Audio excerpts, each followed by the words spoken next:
Tokyo didn't sleep anymore. Not really.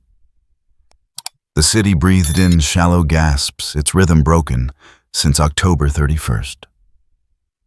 Shibuya Ward sat behind yellow tape and concrete barriers. A wound still weeping, cursed energy 3 weeks after the incident. The news stopped calling it terrorism after the first week. They didn't have a word for what it actually was. Cleanup crews worked in shifts. Hazmat suits and curse-repellent talismans. They pulled bodies from the rubble when they were lucky. When they weren't, they pulled things that used to be bodies. The cursed energy readings spiked at random like a heart monitor on a dying patient. Jujjutsu headquarters established a perimeter, posted guards, and pretended they had control of the situation. They didn't. Sector 7C was supposed to be clear. The sweeper teams had gone through twice, collected the obvious cursed objects, neutralized what they could. Standard protocol after a grade A incident. But the sensors kept pinging. Something in the old metro access tunnel beneath the collapsed department store. Something that pulled at cursed energy like a black hole pulls light. The extraction team went in at 0300.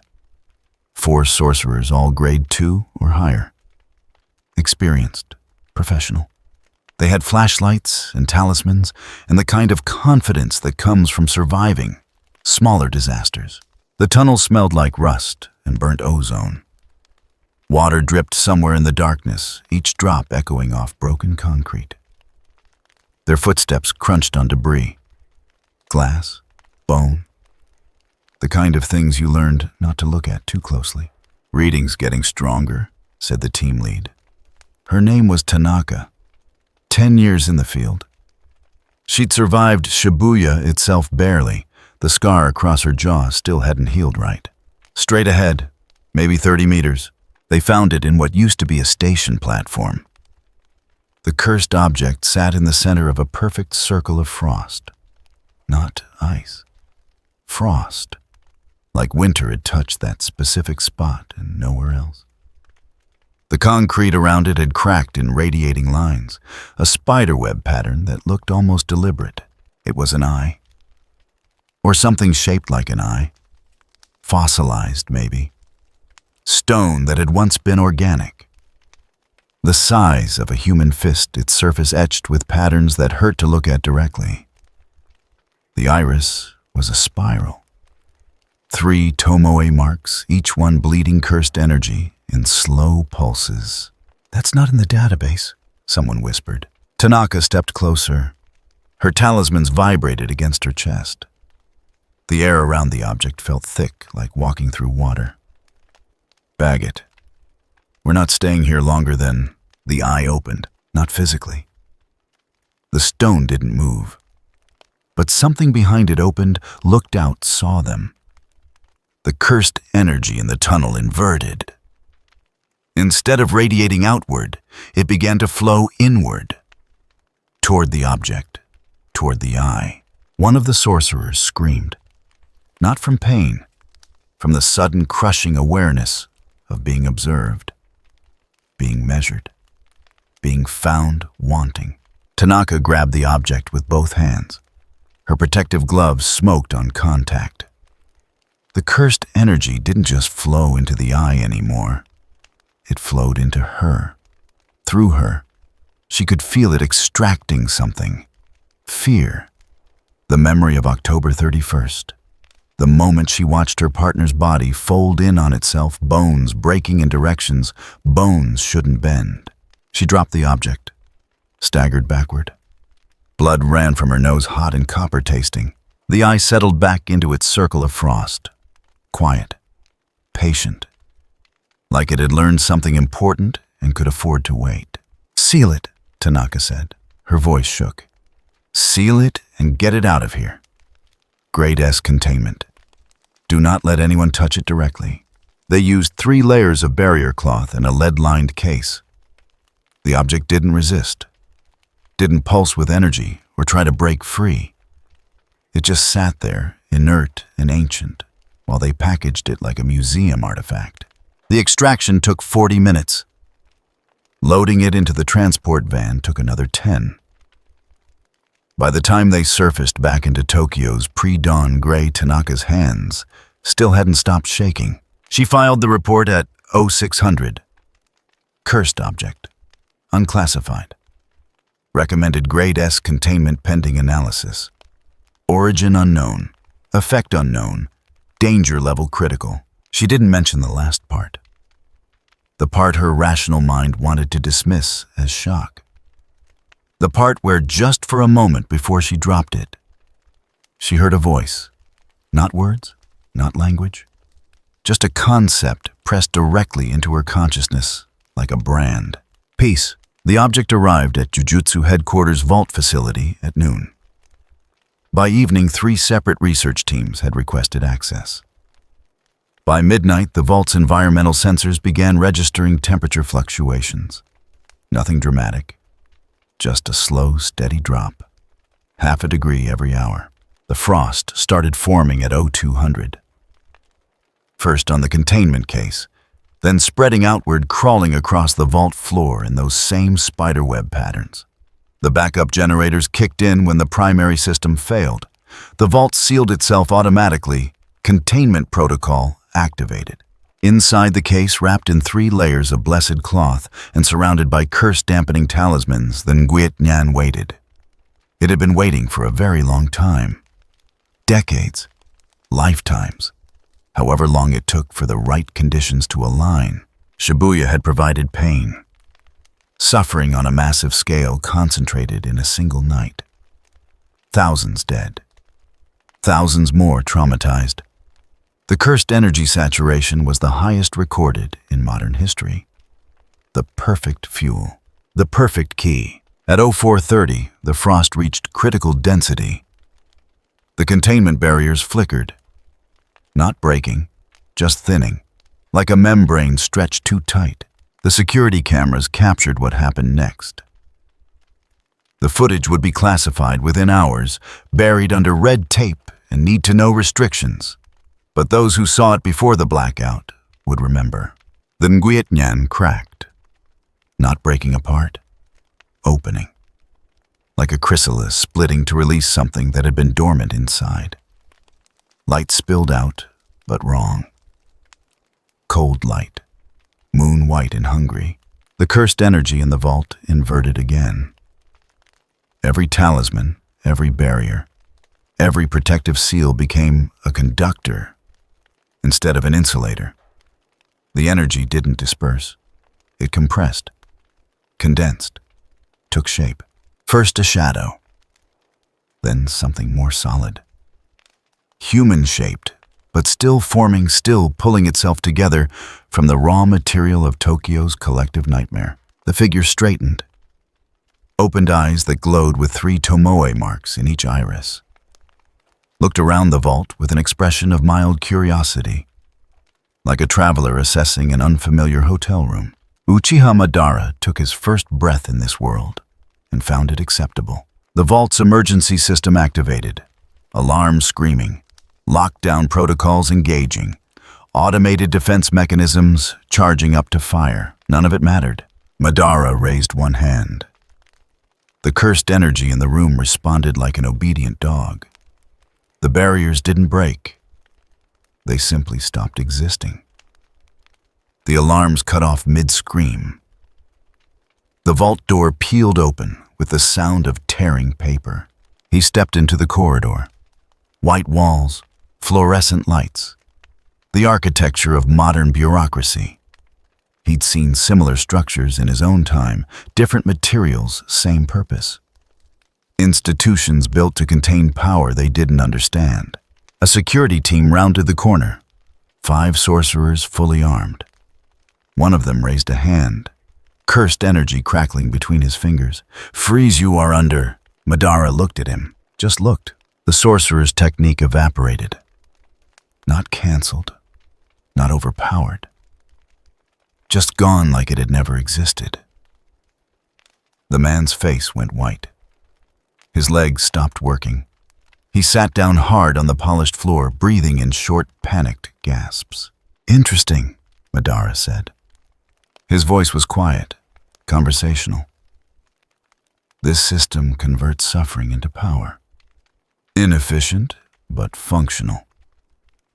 He tilted his head, studying the frozen security team like a scientist observing bacteria.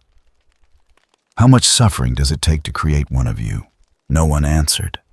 They couldn't.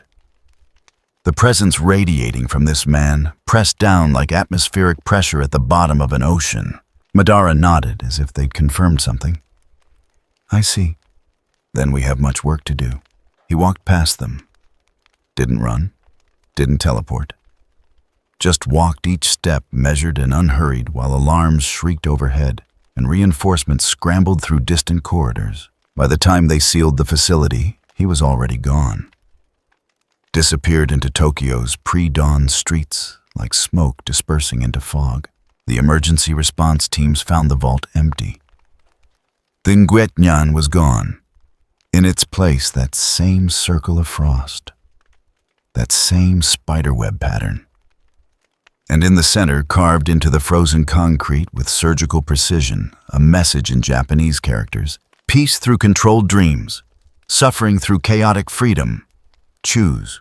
Jujjutsu headquarters locked down the information immediately. Grade SS threat assessment. Full media blackout. Emergency session called for dawn, but the message had already been sent. Not to headquarters, to Tokyo itself. In Shibuya Ward, in the sealed-off disaster zone where cursed energy still saturated the air like radiation, something began to change. The ambient fear that had hung over the district since October 31st started to move, to flow, to converge on specific points like water finding a drain. The curses that had been spawning from the trauma didn't dissipate. They grew stronger, more focused, like they were being organized, studied, optimized.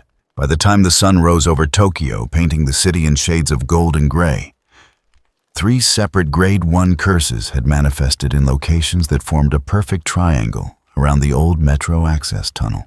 Jujutsu headquarters sent investigation teams. They found the curses arranged in specific patterns. Not hunting, not feeding, waiting. Like pieces on a board positioned by a player who understood the rules better than anyone had anticipated. The game had started. Tokyo just didn't know it yet. But in apartments and offices across the city, people who'd survived Shibuya woke up from nightmares they couldn't quite remember. Dreams of peace, of safety, of a world where suffering ended because choice ended. And somewhere in the ruins, standing on a rooftop overlooking the damage, Madara watched the sunrise and calculated. This world's power system was crude. Brute force applied to metaphysical problems. But it had infrastructure, networks. The barrier system that protected this island nation, supposedly maintained by something called Tengen. He'd felt it. That vast web of cursed energy pulsing beneath the surface like a nervous system. With the right modifications, it could become something better. A transmission network, a way to broadcast peace itself. The Eye of the Moon plan had failed in his world. But this world offered new tools, new possibilities. The cursed energy here literally responded to human emotion. Fear became monsters, which meant its opposite could become something else entirely. Madara smiled, not with pleasure, with the satisfaction of a craftsman who'd found exactly the right materials. Let's see how much suffering it takes, he said to the empty morning, to convince them to let it go. The ruins of Shibuya didn't answer. But deep in the sealed metro tunnel, frost continued spreading in perfect mathematical patterns. The safe house in Roppongi had been abandoned since Shibuya. 3 floors narrow stairs windows that overlooked an alley where nobody looked twice at strange noises. Perfect for what Jujutsu headquarters called a forward observation post. Really just a place to stash equipment and personnel when operations ran long. Madara found it in 40 minutes, not through searching, through listening. The barrier around the building hummed at a frequency only someone attuned to energy manipulation could hear. Amateur work. Functional, but crude. Like a lock made of paper. He walked through the barrier without breaking it. Just step through the way you'd step through a curtain. The defensive wards registered his passage, but couldn't decide what he was. Curse sorcerer or something else. By the time the alarm protocols tried to activate, he'd already shut them down. The building was empty. Good. He needed time to think, to process. This world's power system was fascinating in its simplicity. Negative emotions created cursed energy. Cursed energy created curses. Sorcerers manipulated cursed energy to fight curses. A closed loop. Self-sustaining, self-destructive. Madara stood at the window, watching Tokyo's morning traffic. Millions of people. Each one a generator of fear, anger, grief. Each one feeding the machine without knowing it.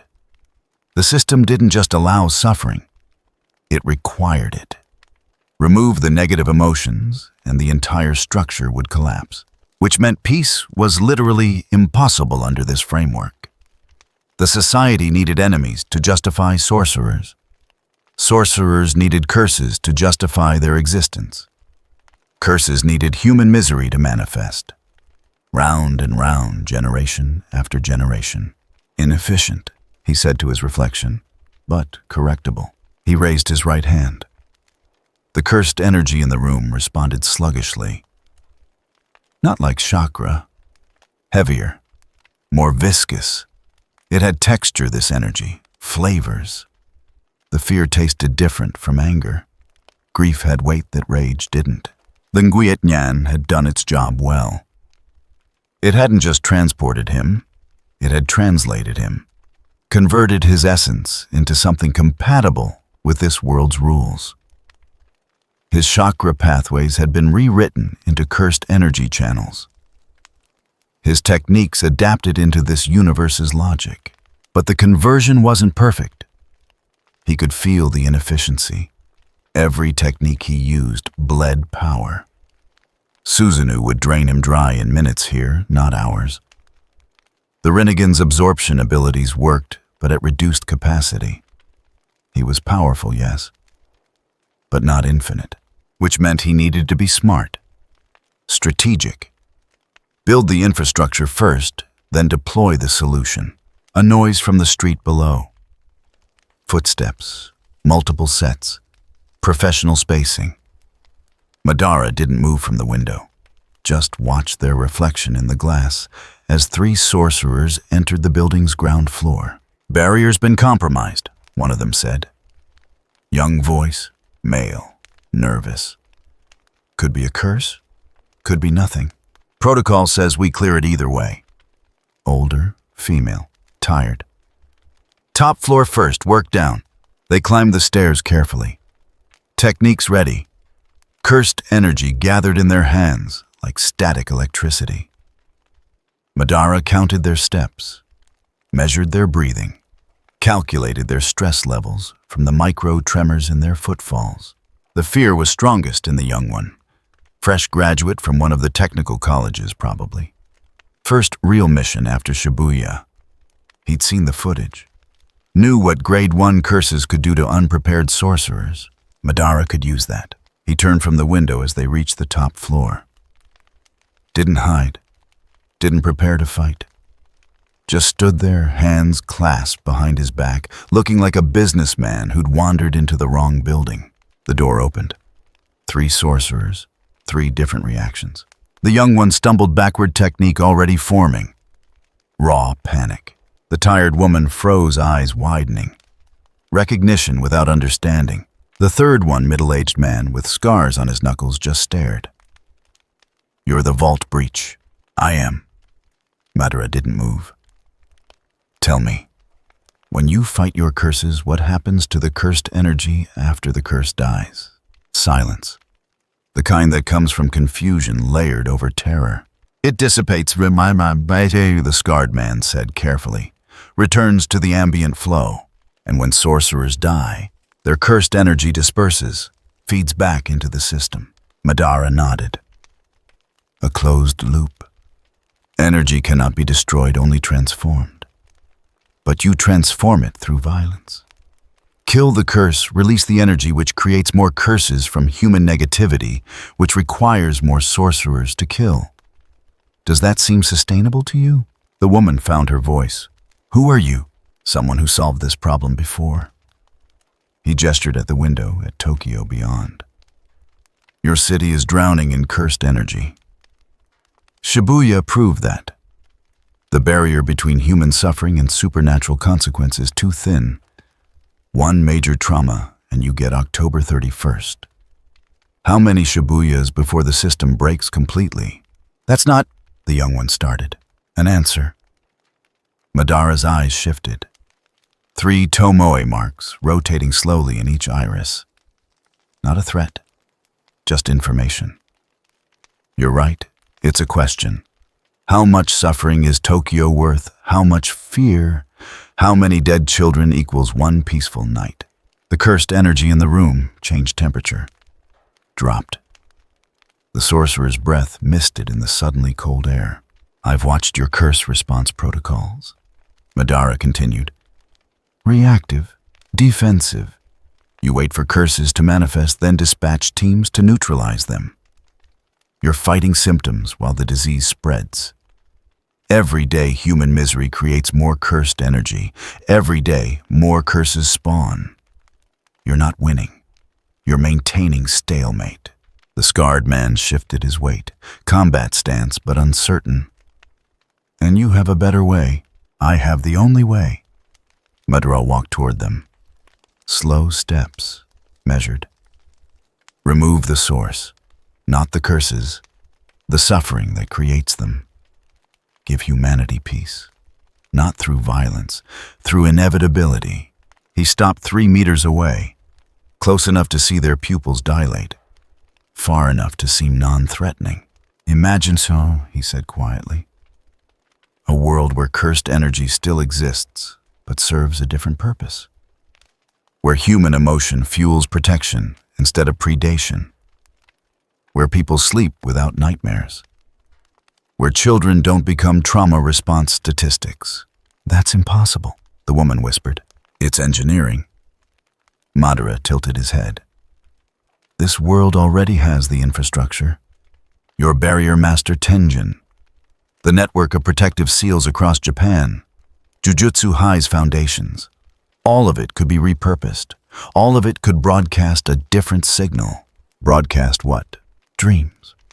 The word hung in the cold air like condensation. Specific, controlled, perfect. Dreams where everyone gets what they need to be happy.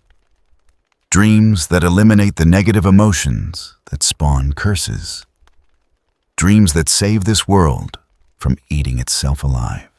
The young one laughed. Shrill, desperate. That's insane. That's mercy. Madara's voice didn't change tone. You've been taught that suffering builds character. That struggle creates strength. But I've lived through centuries of struggle. I've seen what it builds. More struggle. More suffering.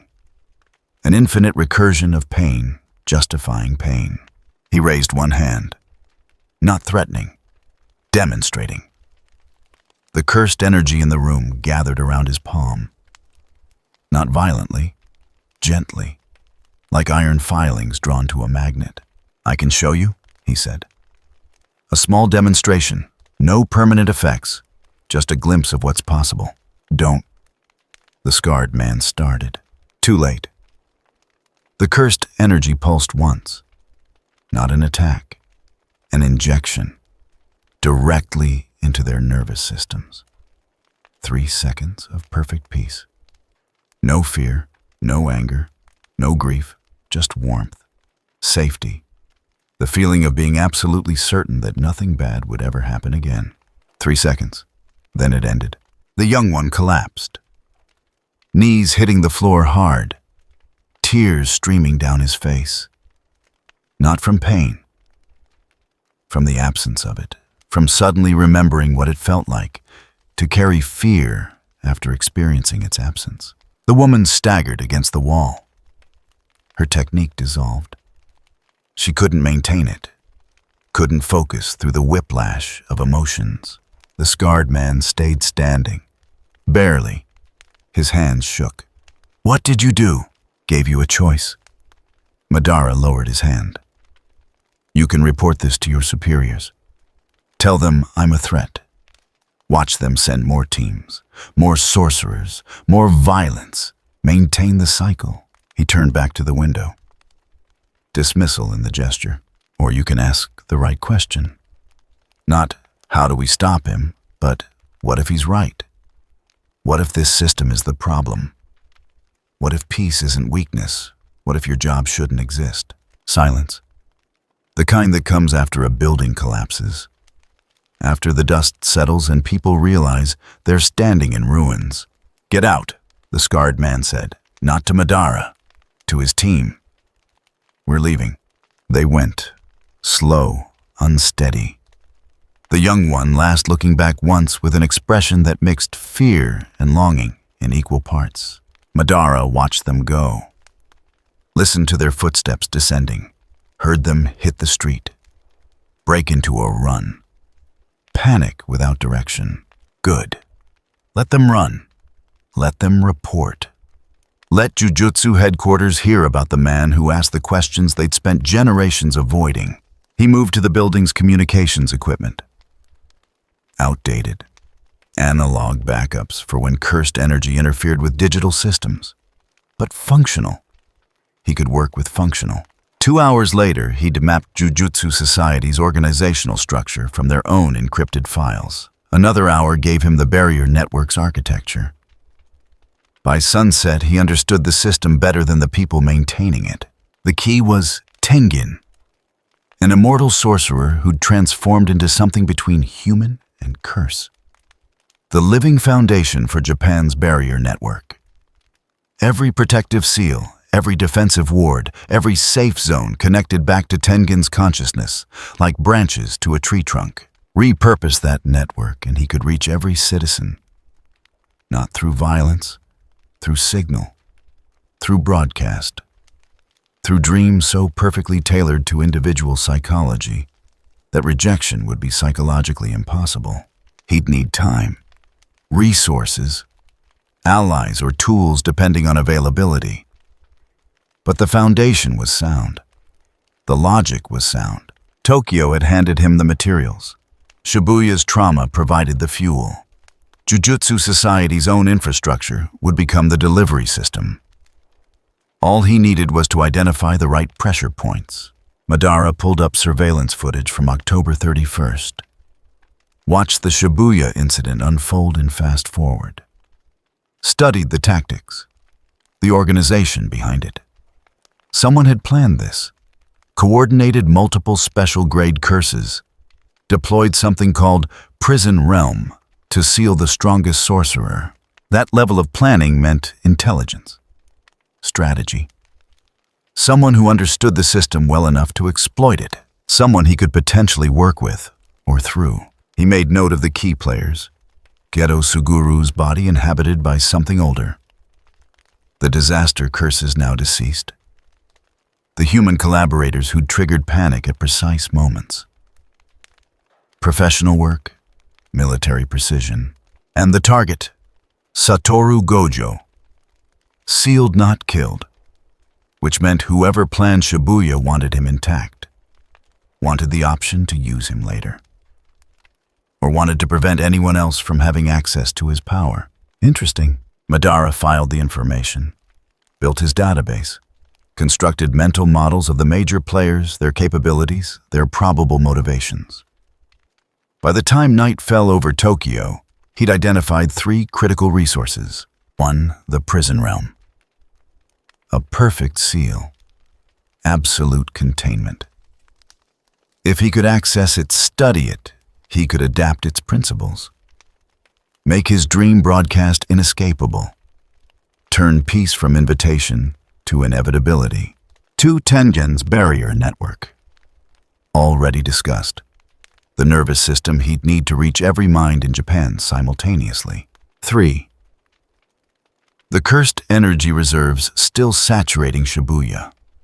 Weeks after the incident, the trauma hung in the air like smog.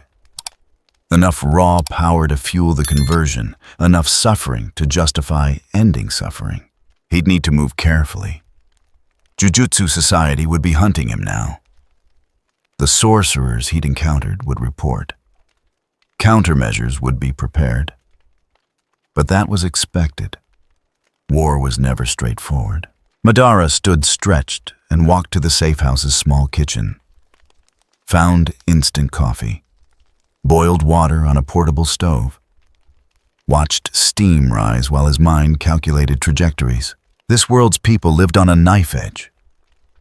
One major disaster away from complete societal collapse. Shibuya had proven that. The barrier between order and chaos was paper thin, which meant they'd be desperate for solutions.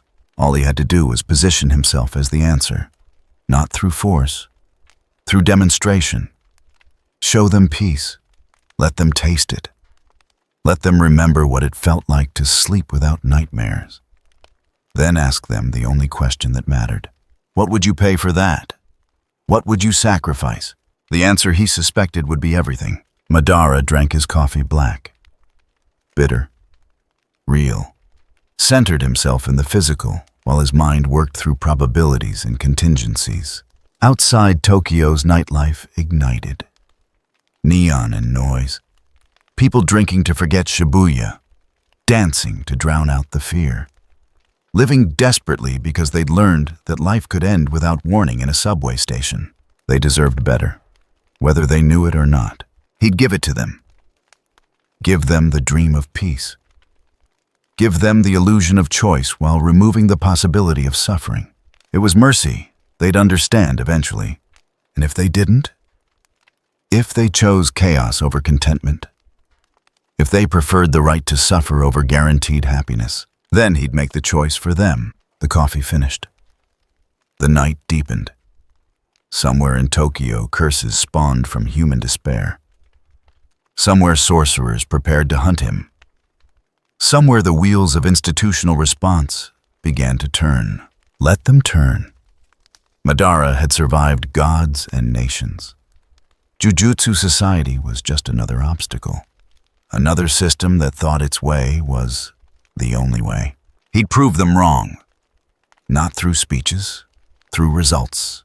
By morning, he'd be gone from this safe house. By evening, he'd have made contact with 3 cursed spirits in Shibuya's ruins.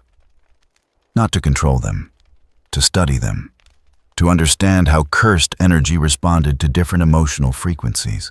Fear created one type of curse, anger another, grief a third. But what would hope create? What would peace manifest? Madara smiled into his empty coffee cup. Time to find out. The experiment had begun. Tokyo was the laboratory. 7 million subjects, one hypothesis. Could you save humanity from itself by removing its freedom to choose suffering? He was about to prove the answer was yes. The grade 1 sorcerer's name was Kusakabe Atsuya. 15 years in the field. Survivor of 3 major incidents, including the night parade of 100 demons back in 2017. He'd fought curses that could level buildings, sorcerers who'd gone rogue, and once memorably, a curse user who could manipulate probability itself. None of that prepared him for the thing standing in Shibuya's ruins at 3 in the morning. Target acquired, he said into his radio, kept his voice level, professional. Sector 7C, confirming visual on vault breach suspect. Static crackled. Then the voice of mission control young woman, trying to sound calm. Backup is 12 minutes out. Do not engage. Repeat, do not. Kusakabe switched off the radio. 12 minutes was eternity in a real fight. And this thing wasn't going to wait around for a fair matchup. The reports from the safe house team had been clear enough. 3 experienced sorcerers reduced to crying wrecks by something that looked human, but moved through barriers like they were suggestions. Madara stood in what used to be a shopping arcade. Rubble and twisted metal. The kind of destruction that used to shock people before Shibuya normalized urban warfare. He was examining a curse, not fighting it. Examining it, like a researcher with a lab specimen. The curse was a grade 3. Dog-shaped teeth like broken glass, fear made manifest from the collective nightmares of people who died in this building. It circled Madara, slowly growling, confused. The cursed energy radiating from this man felt wrong, foreign, like trying to bite something that existed in a different dimension. Interesting, Madara said. Didn't look up. The manifestation follows emotional resonance.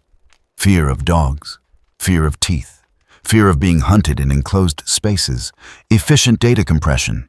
The curse embodies the terror without needing to replicate the physical reality. The curse lunged, jaws wide, fast enough to catch most sorcerers off guard. Madara caught it by the throat. One hand, held it at arm's length while it thrashed. His fingers sank into the curse's substance, like it was made of smoke and rage. Energy density is proportional to emotional intensity. He continued, tone unchanged. But there's a threshold. Below a certain concentration, the curse becomes unstable. Let's test that. His hand glowed. Not with cursed energy, with something else. Something that pulled at the curse's essence, unraveling it strand by strand. The Rinnegan's absorption technique translated into this world's physics. Imperfect, inefficient, but functional. The curse's howl pitched up into frequencies human ears couldn't process. It dissolved. Not dying, being unmade. Its cursed energy flowing into Madara's palm like water down a drain. Then it was gone. Just wisps of dissipating power and the smell of ozone. Madara examined his hand, flexed his fingers. 30% efficiency, acceptable for field conditions, but sustained combat would be dangerous. Kusakabe finished, stepped out of the shadows, sword drawn. You should have kept the radio off longer, given yourself more time to run. Madara turned, studied him. You came alone. Backup's coming. Not a lie, just irrelevant. But I've got 12 minutes. Figured that's enough. To do what kill me. Madara's expression didn't change. You've analyzed the reports. You know what happened at the safe house. Yet here you are. That suggests either courage or stupidity, or a third option. Kusakabe shifted his grip. You're strong, maybe special grade strong, but you're not infinite. That technique you just used, it cost you. I can see it. The way you're breathing, the micro tremor in your left hand. You're rationing power, silence, the kind that comes before violence. Observant, Madara said. This world's energy system is inefficient. Every technique bleeds power. I'm strong enough to kill you. But you're betting I can't kill you and the backup team without exhausting myself.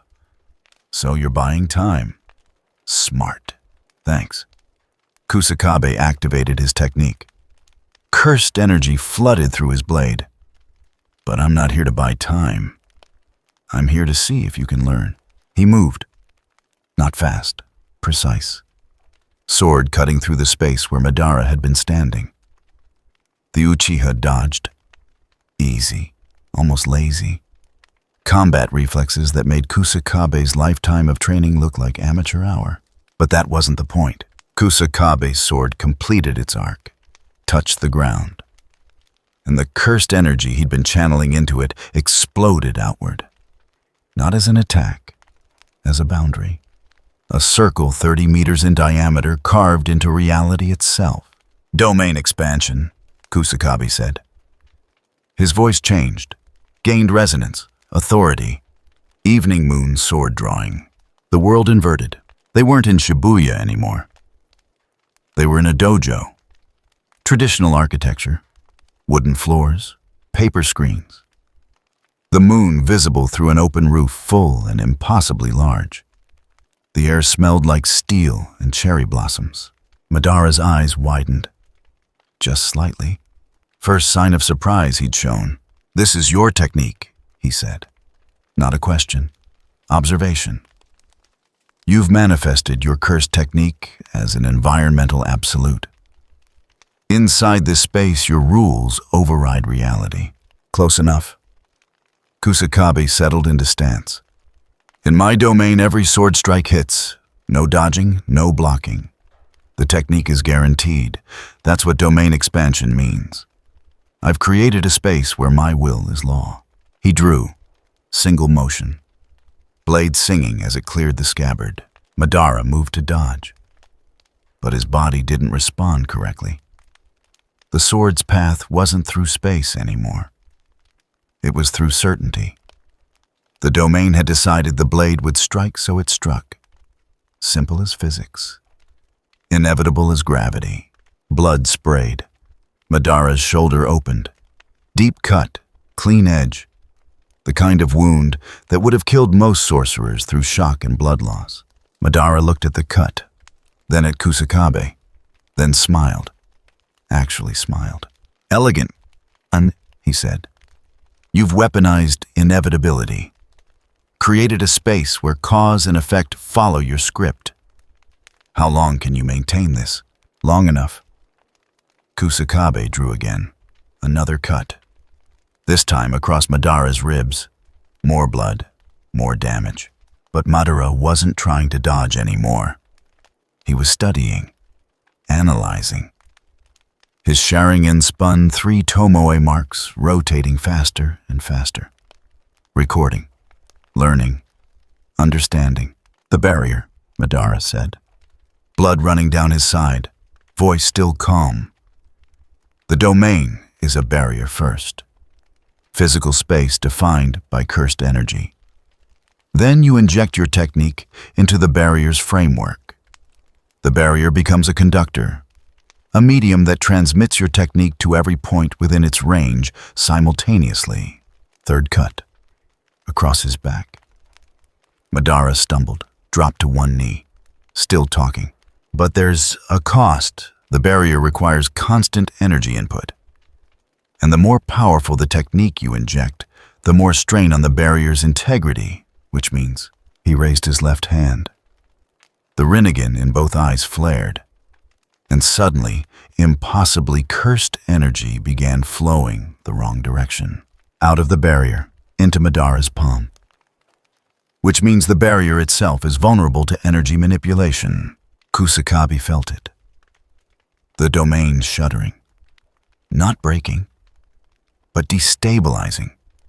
Like a machine with sand in its gears. The guaranteed hit aspect flickered. Lost coherence for a fraction of a second. Madara moved in that fraction. Pure speed, no technique. Just the physical capability of someone who'd fought for longer than Kusakabe had been alive. His hand caught Kusakabe's wrist, twisted. The sword fell, clattered on wooden floor that was already starting to fade. "Clever," Madara said. Blood still flowing from multiple wounds. "You forced me to learn the hard way. Paid in your own energy to teach me this world's most powerful technique. Why?" Kusakabe met his eyes. "Because you need to understand what you're up against. You're not in your world anymore. Here we've developed tools specifically to counter people like you. Domain expansion is the pinnacle of Jujjutsu, and every sorcerer grade 1 or higher can use it." "I see." Madara released him, stepped back. "So this was a demonstration. You sacrificed tactical advantage to deliver strategic information. Because you believe showing me the ceiling of this world's power will make me reconsider. Something like that. Interesting choice." Madara's wounds were already closing. Not healing, just stopping. The bleeding slowed, clotted. He'd locked down his body's trauma response through sheer physiological control. But flawed. "You've shown me the technique. Now I can counter it." The domain collapsed. They returned to Shibuya's ruins. Real world. Concrete and rebar and the smell of decay. Kusakabe's cursed energy was down to 20%. The domain had burned through his reserves. Meanwhile, Madara stood there, wounded but stable, already calculating. "Your absorption technique won't save you," Kusakabe said, breathing hard. "I felt it. You can disrupt a domain's guaranteed hit aspect by draining energy from the barrier. But that's not negation. That's buying time. A few seconds at most. Against someone with deeper reserves, someone who can maintain the domain through your interference, you'd still lose." "Correct." Madara tilted his head. "Which is why I won't fight domain expansion with disruption. I'll fight it with architecture." He gestured, and Kusakabe felt it. The cursed energy Madara had absorbed from the dog curse, from the ambient fear saturating Shibuya, from the edges of Kusakabe's own domain. All of it compressed, shaped, structured. A barrier began forming, rough, unstable, collapsing almost as fast as it formed, but unmistakably present. "I don't have a technique to inject yet," Madara said. "This world's power system is still foreign to me. But I understand the framework now. Barrier plus technique equals guaranteed outcome. Simple, replicable." He let the incomplete domain dissolve, conserving energy. "Thank you for the lesson," he said, "and for confirming my hypothesis. If domain expansion is this world's ultimate technique, then the counter isn't to fight domains. It's to build a better one. Larger, more efficient. With a technique that doesn't need combat to be effective." Kusakabe understood then the full scope of what this man intended. "You're going to create a domain that covers the entire city, eventually." Madara looked past him at Tokyo's skyline. "But first I need better tools, better understanding, better allies. And you've just told me exactly where to find them. Anyone grade 1 or higher can use domain expansion. Which means Jujutsu Society is full of people who've already solved the technical problems I'm facing." He started walking. Not running, just walking away. Like they'd finished a business meeting. "Your backup will arrive in 4 minutes, he said over his shoulder. "I suggest you wait for them. Those wounds I gave you earlier, they'll need attention." Kusakabe looked down. Didn't remember getting wounded. But his hands were shaking. Not from fear, from something else. The residual effect of whatever Madara had done when he'd grabbed Kusakabe's wrist. Some technique that had bypassed his awareness entirely. His legs gave out. He sat down hard on the rubble, blood running from cuts he couldn't remember receiving. "What did you do?" "Tested another hypothesis." Madara's voice already distant. "Domain expansion guarantees technique hits. But what if the technique is delayed? What if it triggers minutes after initial contact? Your guaranteed hit aspect would deliver it, but you wouldn't know you'd been struck until I chose to activate it." The cuts deepened. Not fatal, just painful, precise. A message written in nerve endings. "Next time you try to teach me something," Madara said, "make sure the lesson doesn't give me ideas." Then he was gone. Disappeared into the ruins, like smoke dispersing. Backup arrived 3 minutes later. Found Kusakabe sitting in his own blood, staring at nothing, trying to explain to the medics that he'd just lost without technically losing. "He learned domain expansion," Kusakabe said, shock making his voice flat. "In one exposure, he saw it survived, it analyzed it, and figured out how to counter it. All in the span of a 3-minute fight." The team lead, a woman named Takahashi, crouched beside him. "That's not possible." "I know." Kusakabe laughed. Ugly sound. "But he did it anyway. And now he's out there learning, getting stronger. Every encounter teaches him something new. Every technique we throw at him just adds to his database." "Then we don't engage," Takahashi said. "Firm. We report to headquarters. Let them decide strategy. Won't matter." Kusakabe closed his eyes. "He's not trying to beat us. He's trying to understand us." And once he does, once he's mapped the whole system, we won't be fighting a sorcerer.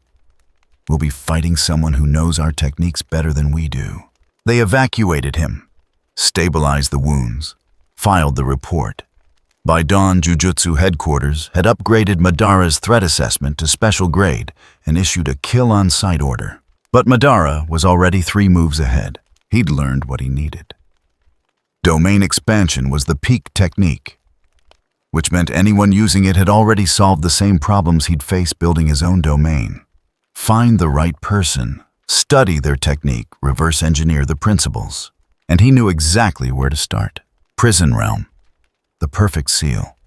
The technique that had captured Gojo Satoru, the strongest sorcerer alive. If he could access it, study how it created its inescapable space, he could apply those principles to his own domain. Make it unbreakable. Make it unavoidable. Make it permanent. Madara found an abandoned apartment in Ikebukuro, 19th floor. Good sight lines. He sat by the window and calculated trajectories. Probabilities. Resource requirements. The wounds from Kusakabe's domain had stopped bleeding. They'd scar. He let them. Reminders that this world could hurt him. That he wasn't invincible here. That he needed to be smarter, not just stronger. His reflection in the window glass showed someone covered in drying blood. Exhausted. Rationing cursed energy like a miser counting coins. But also someone who'd just learned the opponent's ultimate technique and survived. Someone who'd identified the path forward. Someone who'd decided that mercy, real mercy, was worth any price. Including the blood price this world demanded. Tokyo slept below. 7 million dreams. 7 million fears. 7 million people trapped in a system that required their suffering to function. He'd save them. All of them, even if they never forgave him for it. Madara closed his eyes. Rested. Conserved strength. Tomorrow he'd need to move. Find Kenjaku, the mastermind behind Shibuya. The one person in this world who might understand what needed to be done. And if Kenjaku refused to cooperate, if he proved to be an obstacle instead of an asset, then Madara would do what he'd always done. Remove the obstacle. Learn from its corpse. Keep moving forward. The sun rose over Tokyo. Another day. Another chance for suffering to spawn curses. Not for much longer, Madara promised the dawn. Not if I can help it. His wounds scabbed over.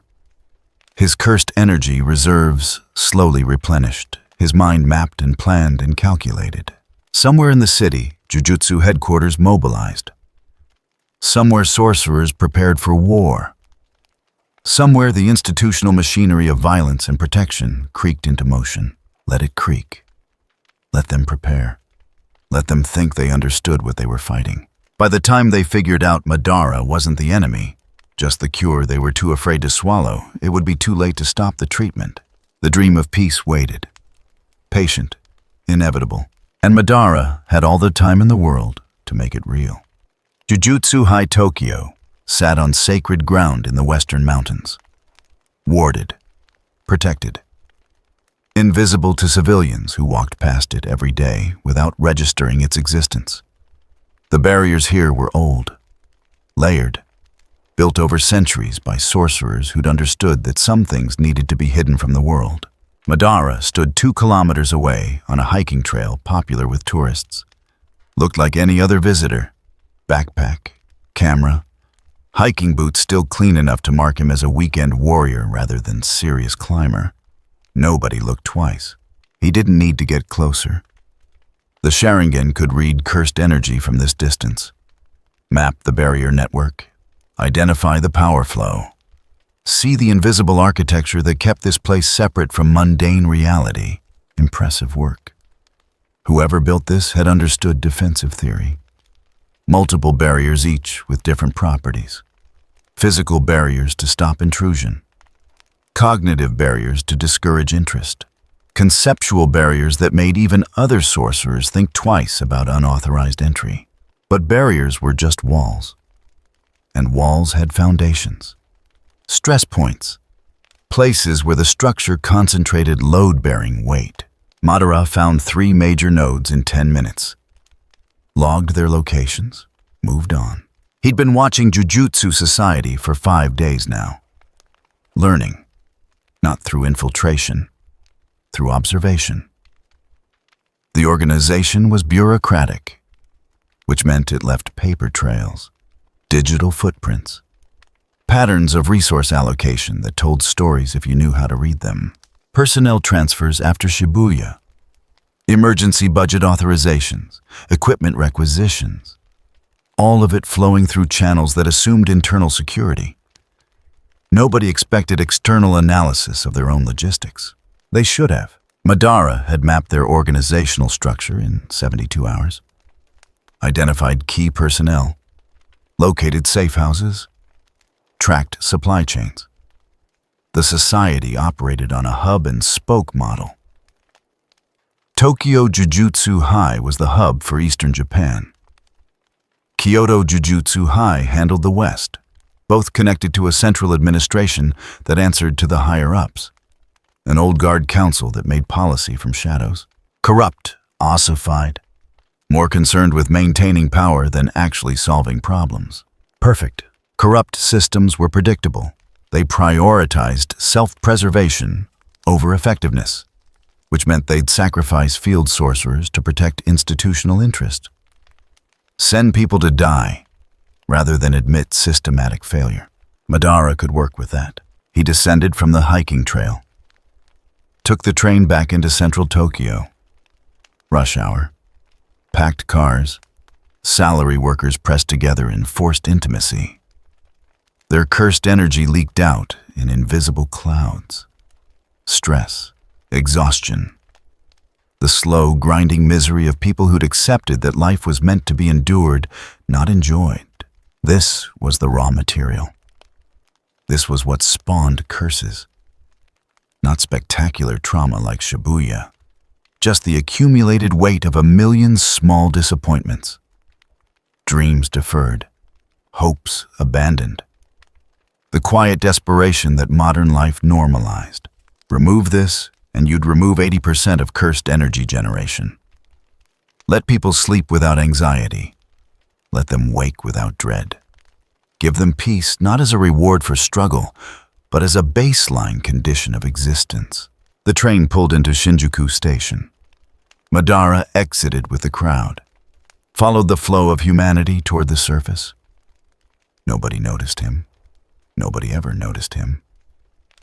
He'd learned to be unremarkable, forgettable, the kind of face that slid out of memory 5 seconds after you looked away.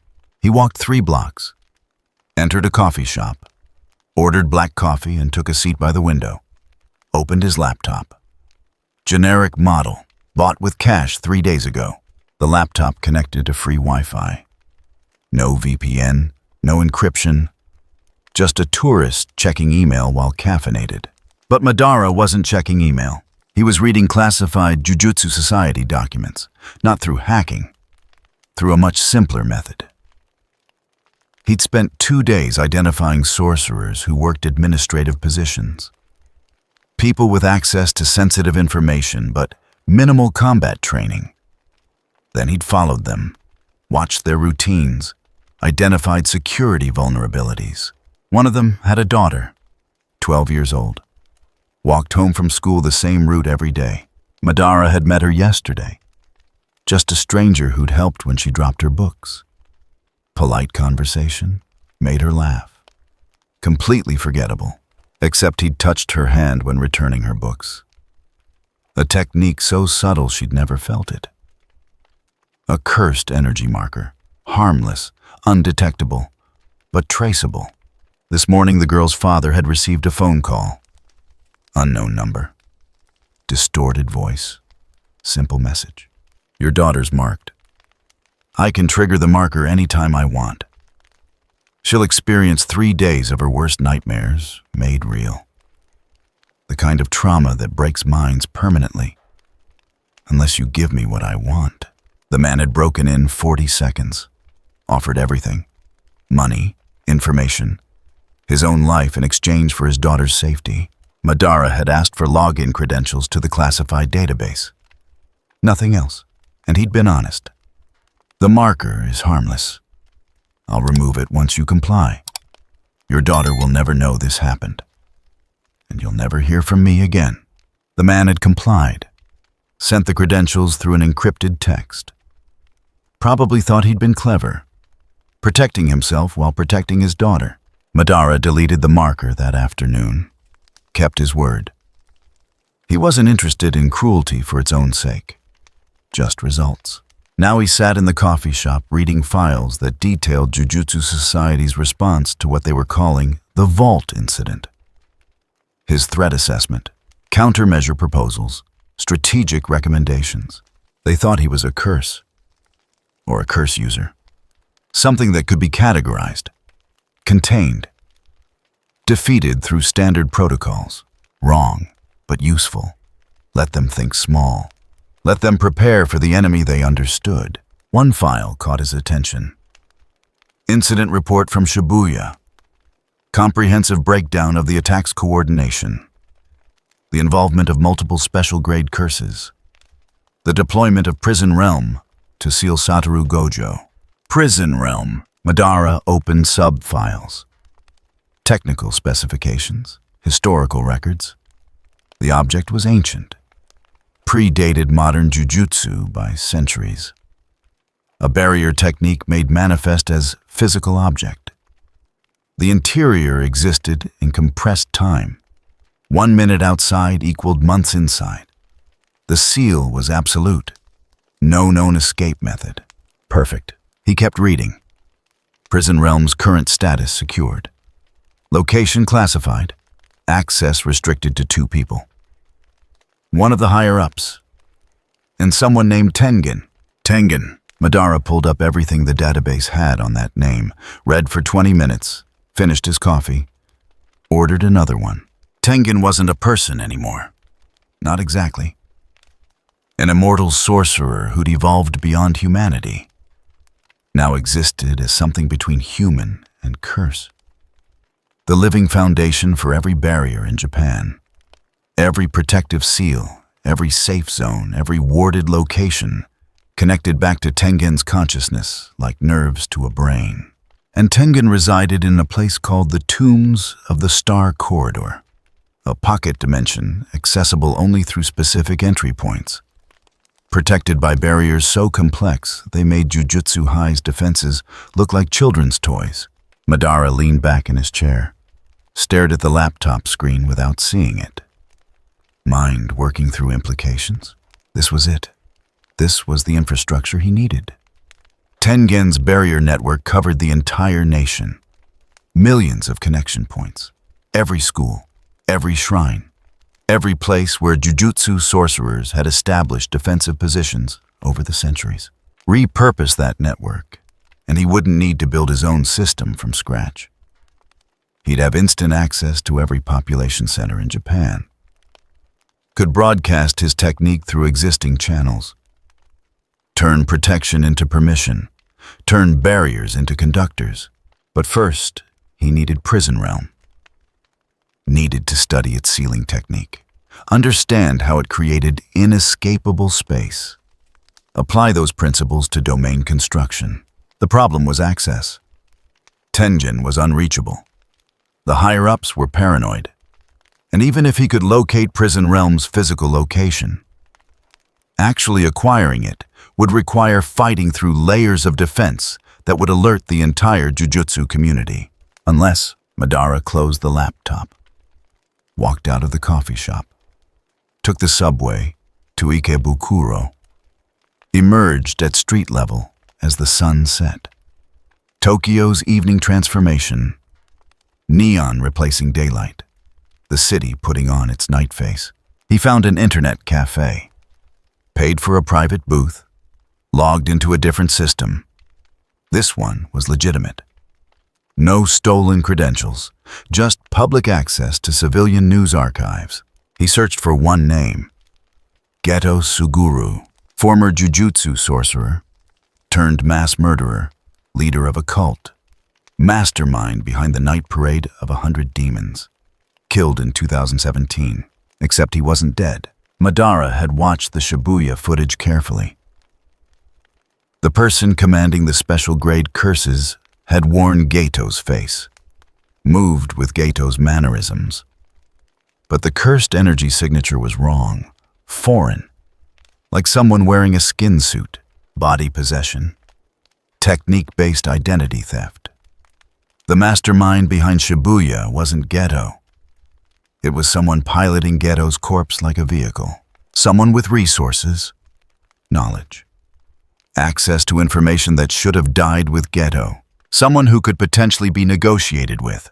Madara drafted a message. Simple, direct. Posted it to an encrypted forum known to be monitored by curse users and rogue sorcerers. The kind of place where dangerous people shopped for dangerous information. To the architect of October 31st, we have mutual interests. You want to change Jujutsu society. I want to eliminate the conditions that make Jujutsu necessary. Let's discuss cooperation. Reply to this thread if interested. No tricks, no traps, just conversation between professionals. He posted it, logged out, left the internet cafe. The message would either be ignored or it would get a response. Either way, he'd learned something. If ignored, it meant the mastermind was too paranoid for direct contact. He'd need to find another approach. If answered, it meant the mastermind was pragmatic, willing to talk, could potentially be leveraged. Madara walked through Ikabukuro's evening crowds, thinking, planning. The pieces were coming together. Tenjin's network, Prison Realm's sealing technique, the institutional decay of Jujutsu society, the unknown mastermind behind Shibuya. All of it could be used. All of it could be turned toward his purpose. His phone buzzed. Disposable device. Bought yesterday with cash. Nobody should have this number. Text message. Unknown sender. Cute. But if you want to talk to me, you'll need better bait than vague philosophical alignment. What do you have that I want? Madara smiled. Typed response. Information on how to counter domain expansion from outside the barrier. Technique for delayed trigger attacks that bypass guaranteed hit detection. And a solution to the sorcerer shortage problem that doesn't involve mass recruitment or increased cursed energy exposure. Interested? Reply came in 30 seconds. Sendai, 3 days. Abandoned factory district near the port. Come alone. Bring your solutions. If they're real, we talk. If you're wasting my time, we don't. Madara deleted the message thread. Destroyed the phone's SIM card. Walked until he found a trash can to dispose of the pieces. 3 days. Sendai. Meeting with someone who'd successfully coordinated the largest attack on Jujutsu society in modern history. Risky. The meeting could be a trap, could be an ambush, could be a waste of time with someone who'd never cooperate. But it was the fastest path to the resources he needed. And Madara had never been afraid of risk, just unprepared risk. He spent the next 2 days preparing, studied Sendai's geography, identified escape routes, set up contingencies, created false trails that would lead pursuit in wrong directions if things went sideways. And he rehearsed his pitch. Not about peace, not about ideology. People like the Shibuya mastermind didn't care about abstract principles. They cared about results, about tools, about whether someone could deliver what they promised. Madara could deliver. He'd proven that already. Survived domain expansion.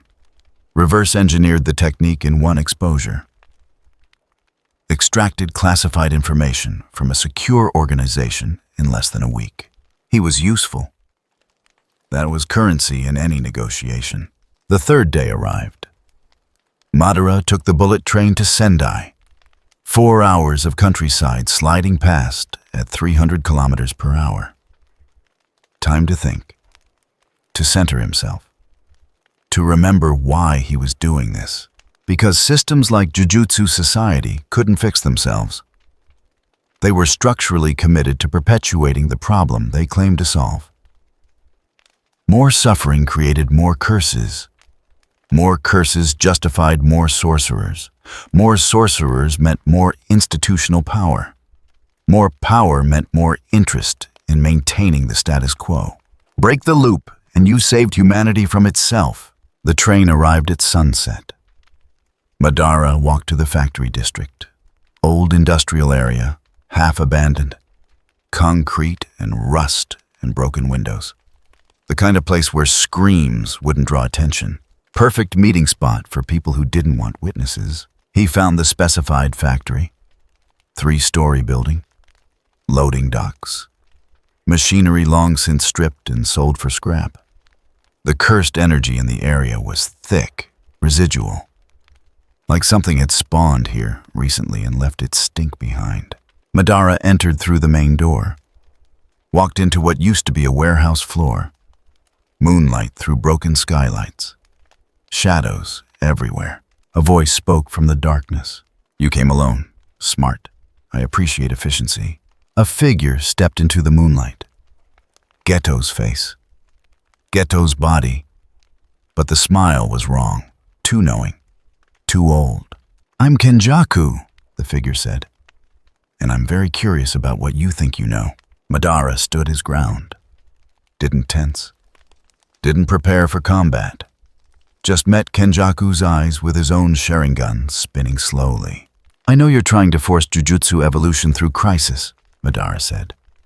"Shibuya was stress test. See how the system responds to overwhelming force. Identify weaknesses. Create conditions for change." Kenjaku's smile widened. "Continue.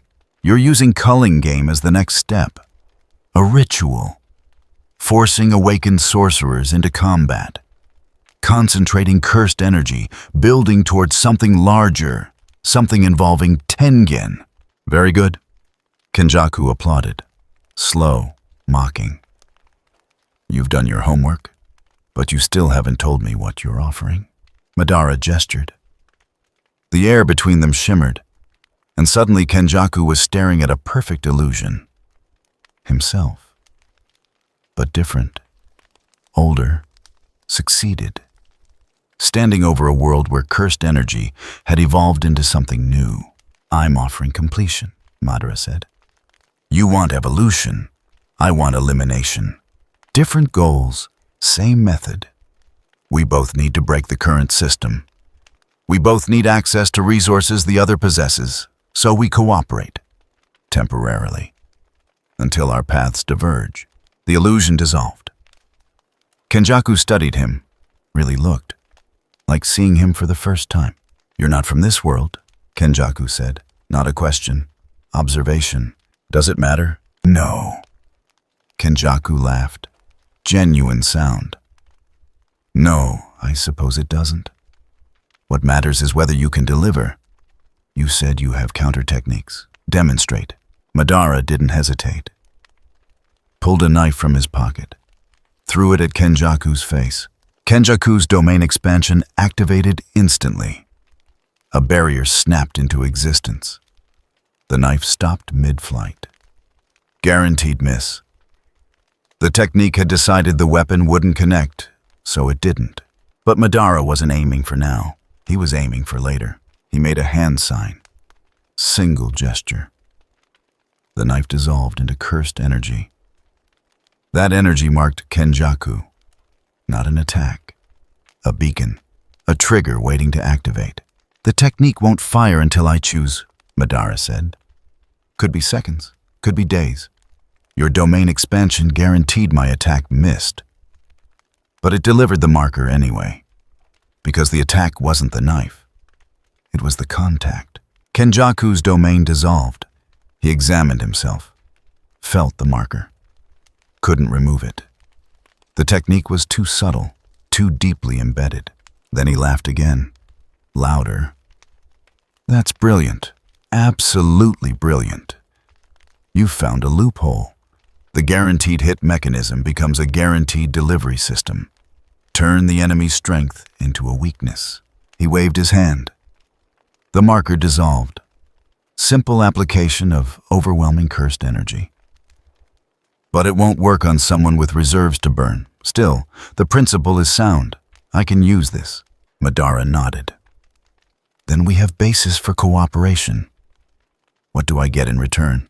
Information, Kenjaku said. Access. Introduction to resources you can't reach alone. And most importantly, he pulled something from his pocket. A small cube, black, covered in seals. Time with this.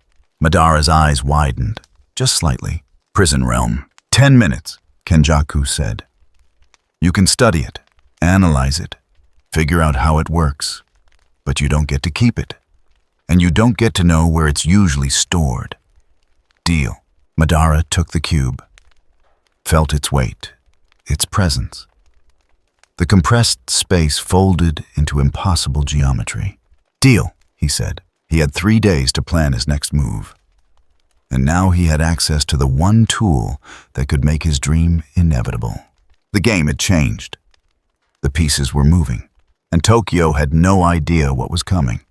10 minutes with Prison Realm felt like 10 seconds.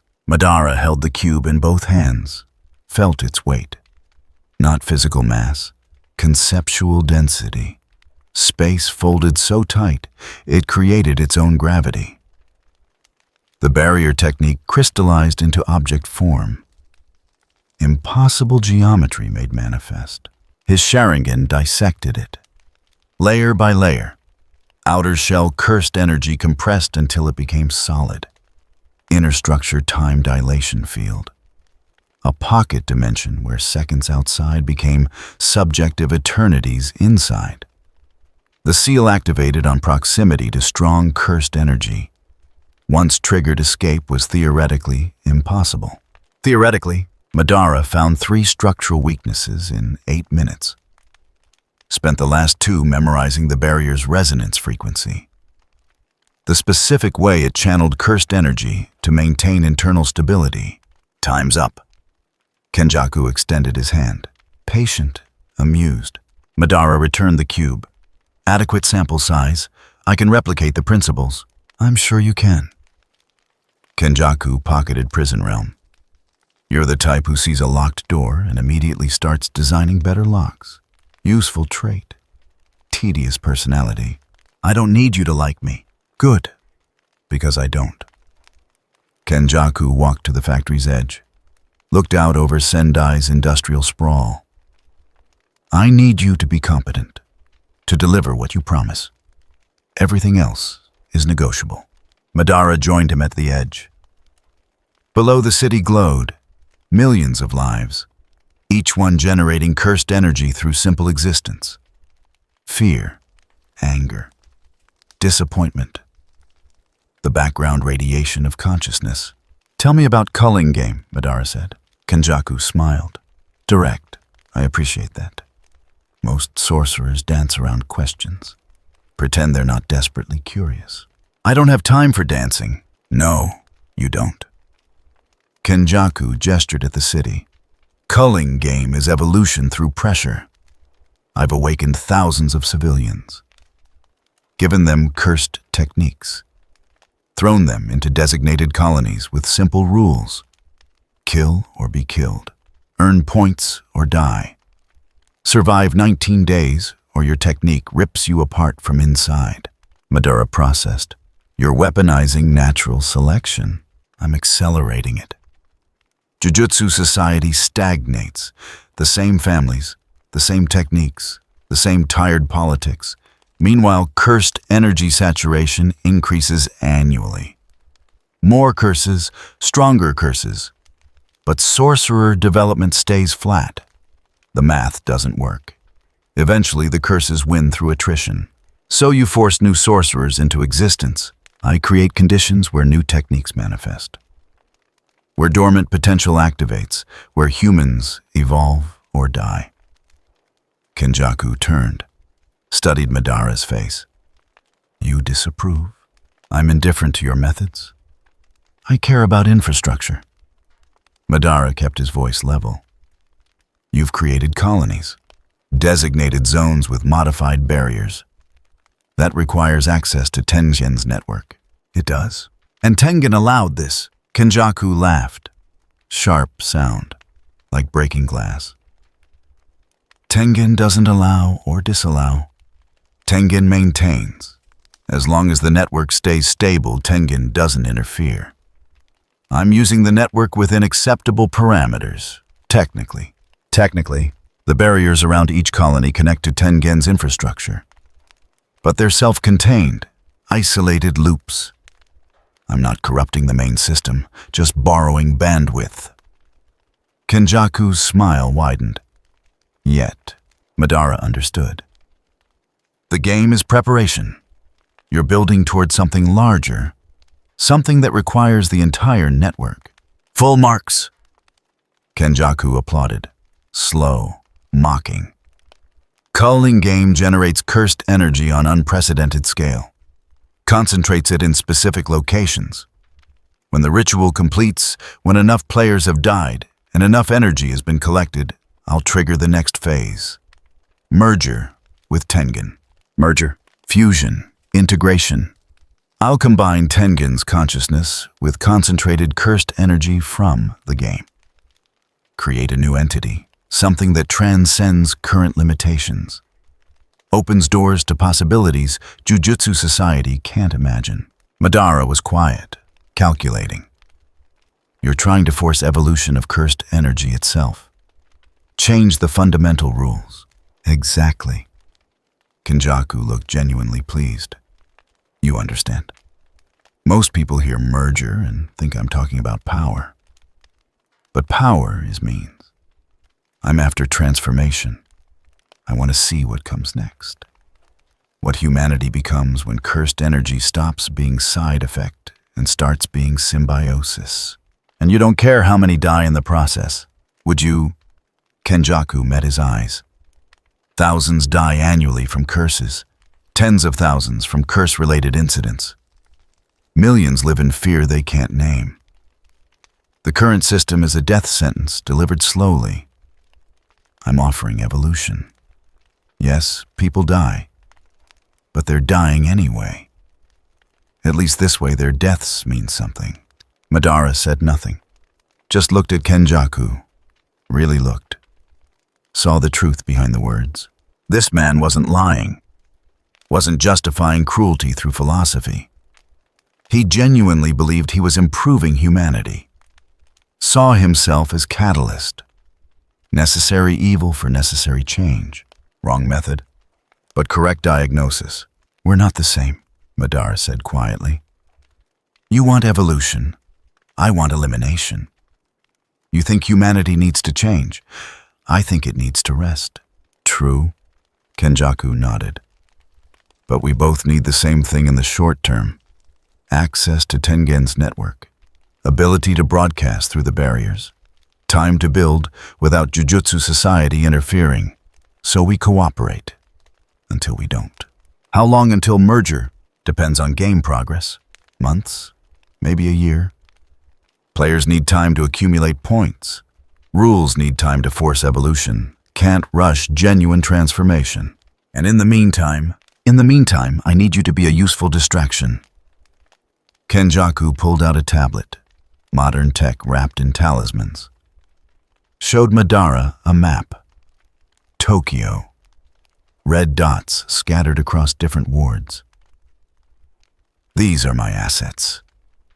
Curse users, rogue sorcerers, people who owe me favors. They're currently maintaining colonies, keeping players contained, preventing Jujutsu society from disrupting the game. He swiped. The map zoomed to Shibuya.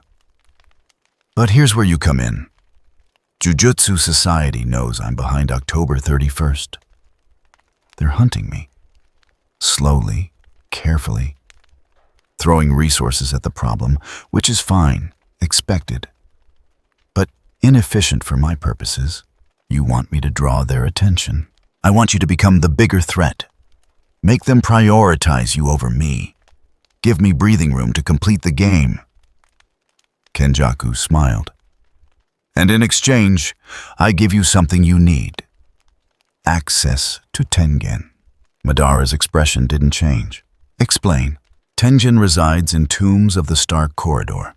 Pocket dimension. accessible only through specific gates. Normally those gates are guarded, monitored. Approaching them triggers alarms. But during the game, security is stretched thin. Guards reassigned to colony management, monitoring systems overtaxed.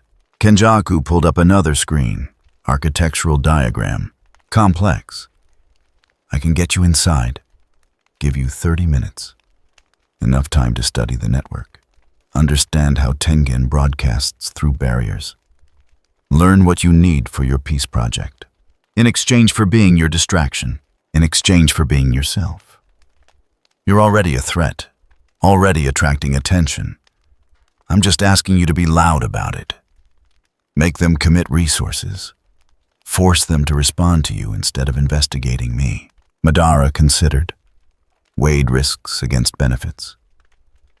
What stops you from betraying me once I'm inside, sealing the entrance? Leaving me trapped? Nothing, except I'd lose a useful asset. You're competent, rare in this world. I'd rather point you at my enemies than waste you through paranoia. Kenjaku shrugged. Besides, if I betray you, you'll find a way out eventually. And then you'll come for me. That's inconvenient. Better to maintain détente until our interests naturally diverge. When do they diverge? When you try to eliminate cursed energy entirely. I need it for merger. You want to remove it through enforced peace. Eventually, we'll be incompatible. But that's months away, maybe longer. Plenty of time to be useful to each other first. Madara walked to the factory's center. Old machinery, rusted gears, mechanisms built to transform raw material into product. Stopped working decades ago. Left to decay. You're right about the system, he said. It's broken, unsustainable. Will collapse within a generation without intervention. But your solution creates more suffering in exchange for theoretical improvement. Mine eliminates suffering by eliminating choice. And you think that's better? I think it's necessary. Madara turned. Humanity can't save itself. Every generation tries. Every generation fails.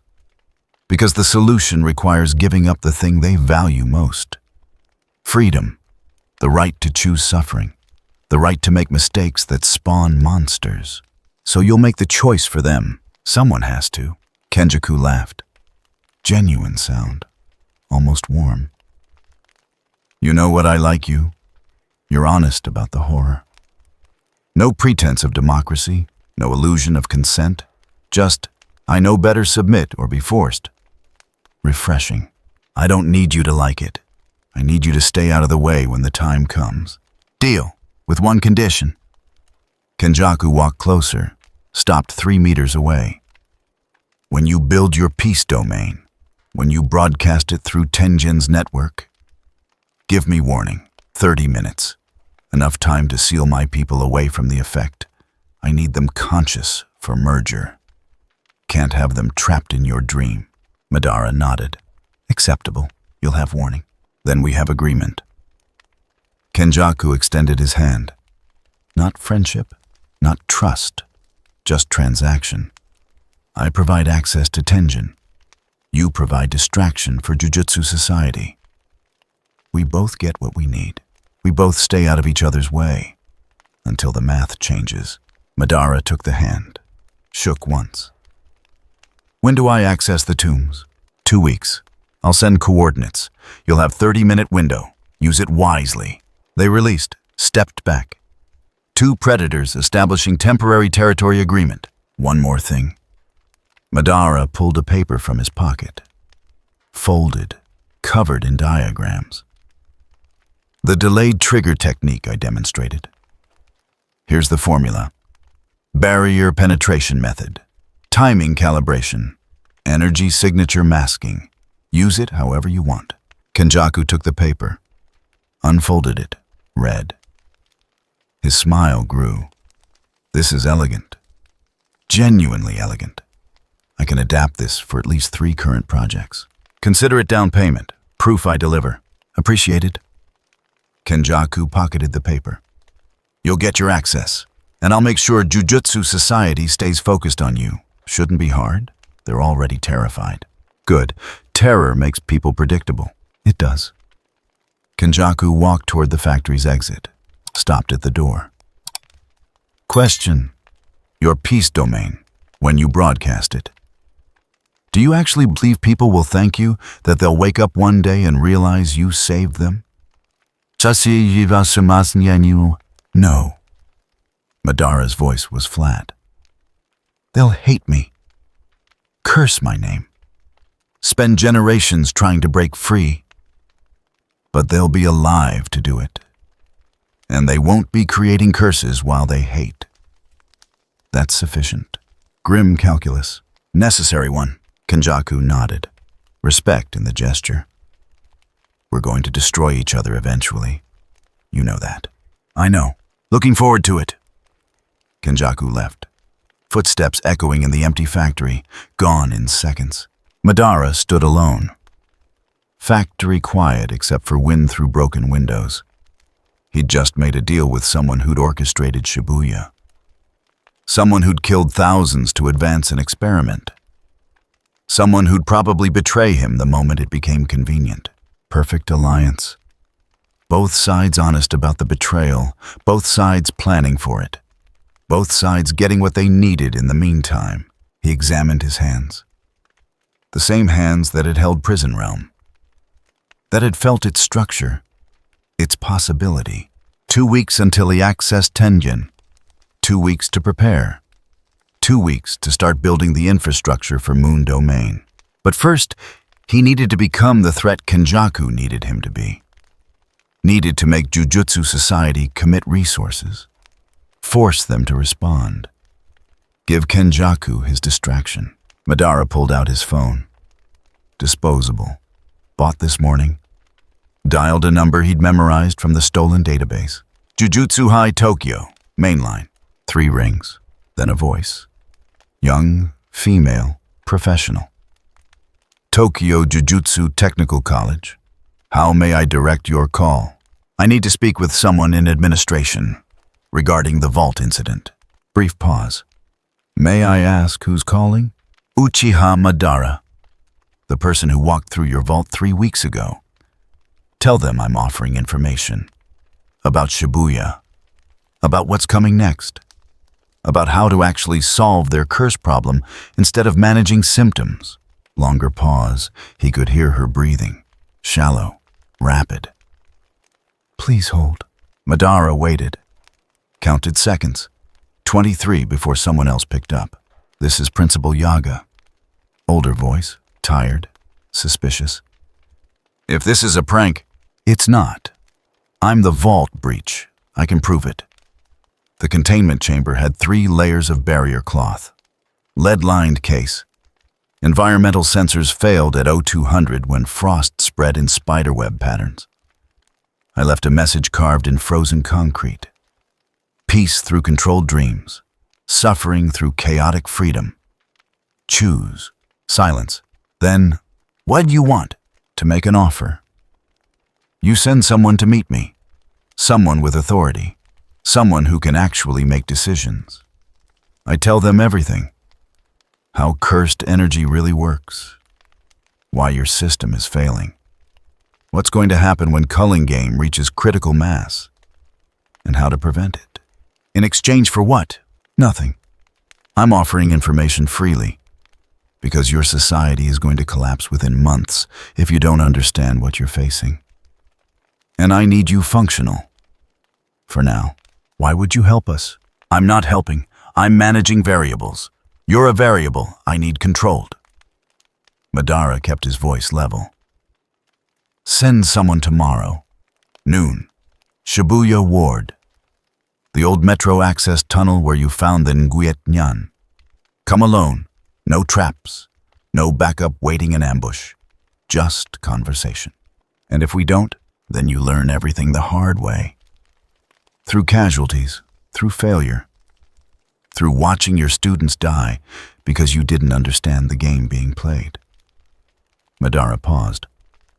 Your choice. But choose fast. clock's already running. He hung up, destroyed the phone, walked out of the factory into Sendai's night. The meeting would happen. Yaga would send someone, probably one of the stronger instructors. Someone expendable if it went wrong. Someone valuable if it went right. Perfect. Madara would give them truth. Carefully selected truth. Enough to make them focus on him. Enough to make them commit resources to tracking him. Enough to pull attention away from Kenjaku's colonies. And in the process, he'd plant seeds, ideas, questions about whether their system actually worked, whether suffering was necessary, whether there might be a better way. He wouldn't convince them. Not yet. But he'd make them think, make them doubt, make them wonder if the monster offering peace might be right about the problems. Even if they disagreed with his solutions, doubt was a weapon, subtler than violence, more persistent. Madara caught the last train back to Tokyo, rode through darkness, watched his reflection in the window, saw someone who'd just aligned with a monster to fight a broken system. Someone who'd offered truth to his enemies to make them predictable. Someone who'd decided that saving humanity required becoming its villain. The reflection didn't judge, just stared back. Patient, inevitable. 2 weeks until Tenjin. Months until Moon Domain was ready. Years until everyone finally understood. But time was relative. And Madara had learned patience over lifetimes. Tokyo waited. 7 million people. 7 million dreams. 7 million chances to prove that peace was worth any price. Even the price of freedom itself. The train pulled into Tokyo Station. Madara exited. Disappeared into the morning crowd. Above him the sun rose on another day. Another chance for suffering to create curses. Not for much longer. Not if he had anything to say about it. The meeting with Jujutsu High never happened. Madara waited in the metro tunnel for 20 minutes. No one came. No ambush. No negotiation. Just silence and the smell of stale water. They'd declined. Smart. Yaga had probably recognized the trap. Offering information was Madara showing strength. Showing he didn't need to hide. Forcing them to either engage on his terms or admit they were too afraid to risk it. They'd chosen fear, also smart. Madara left the tunnel. Walked into Shibuya's afternoon crowds. Tourists had started returning, slowly, nervously. The district was open again, officially safe. The barriers repaired. The cursed energies supposedly cleared. Wrong on the second count. Madara felt it.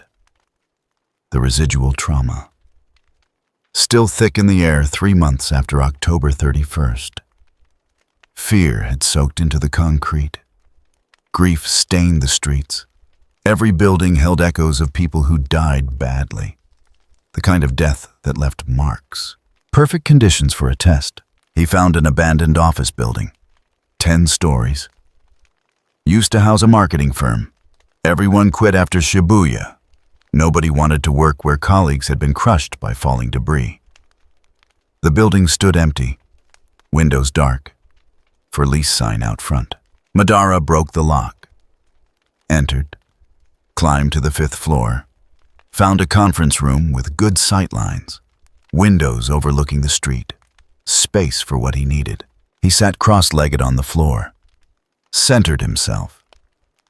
This world's power system ran on sacrifice, binding vows, self-imposed restrictions that enhanced technique through metaphysical leverage. The stricter the vow, the greater the power. Simple physics. Constraint created pressure. Pressure created force. Madara spoke aloud. Not to anyone. To the universe itself. To the rules that govern cursed energy. I bind myself. First restriction, this technique affects only those who consent. Subconscious consent counts. Anyone truly unwilling cannot be touched. The air changed, thickened. The vow registered. Reality listening. Second restriction, the affected area is limited to 50 meters radius. No expansion beyond that boundary. Pressure built. His cursed energy compressed, gaining density through limitation. Third restriction duration is capped at 6 hours. After that, the technique dissolves automatically. No permanence, no lasting damage. The pressure peaked. His cursed energy output tripled, quadrupled. The vow accepting the restrictions and granting power in exchange. In return for these restrictions, I demand perfect effectiveness within the boundary. Everyone inside experiences their ideal peace, tailored, personal, irresistible. The vow sealed. He felt it lock into place. Binding. Absolute. Break it, and the backlash would tear him apart. Keep it, and the technique would function exactly as specified.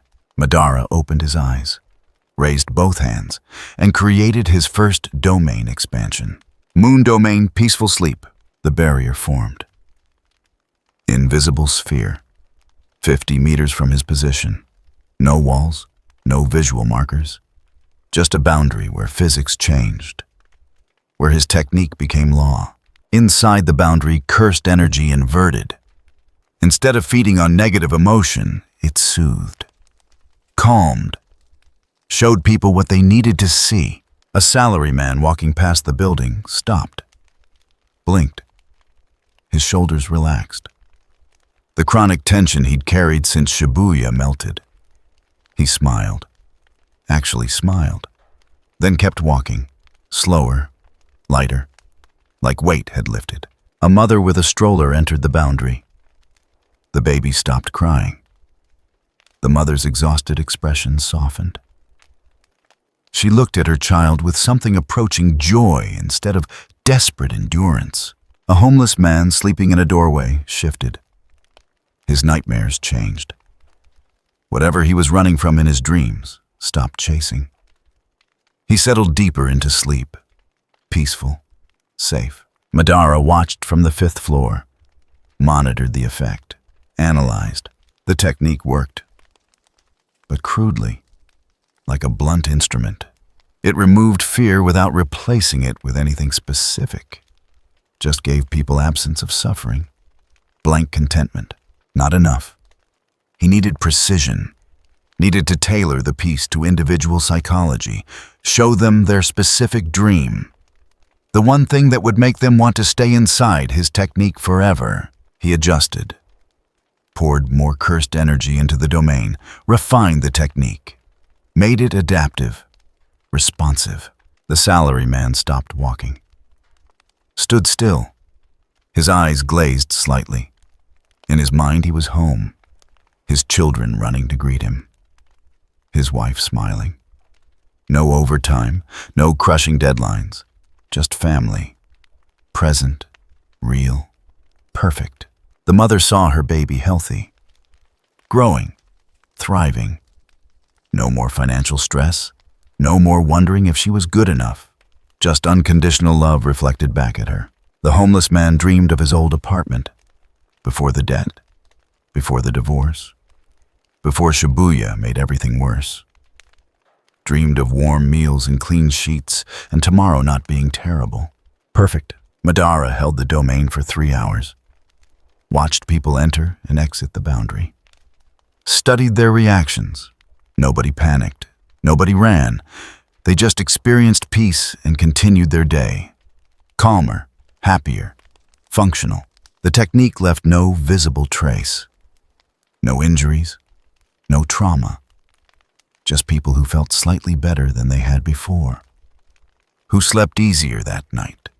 Who woke up wondering why they felt less afraid. After 3 hours, Madara released the domain. The binding vow's time limit hadn't triggered yet. But he'd learned what he needed. The technique worked. Could be deployed. Could affect multiple targets simultaneously without them realizing they'd been touched. He left the building. Walked through Shibuya. Observed. The salaryman had gone home early. Hugged his kids.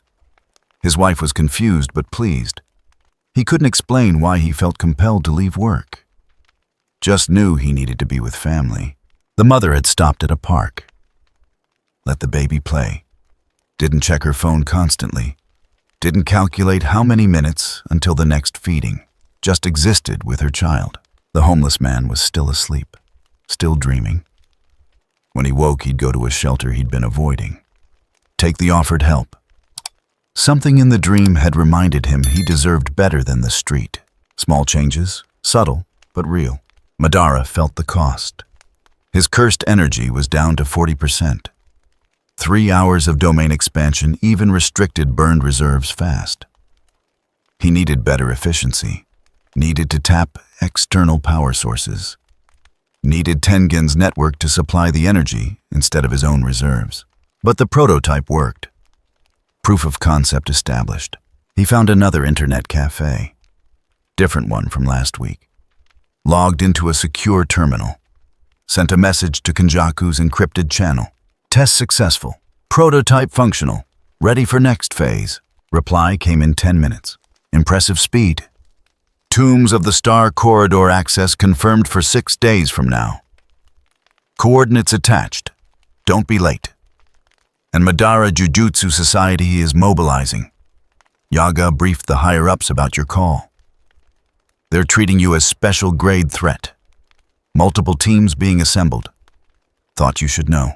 Madara smiled. Typed response. Good. Let them come. They'll be the second field test. He logged out. Destroyed the session data. Left the cafe. 6 days until Tengen. 6 days to refine the technique. 6 days to prepare for what came after. But first, he needed to give Jujutsu Society their distraction. Needed to make them commit resources. Needed to be the threat Kenjaku required. Easy enough. Madara returned to the office building. 5th floor. Same conference room. He'd use this as his base for the next test. Bigger scale. Longer duration. See how many people he could affect before the technique destabilized. He sat. Meditated. Recovered cursed energy. By evening, he was back to 80%.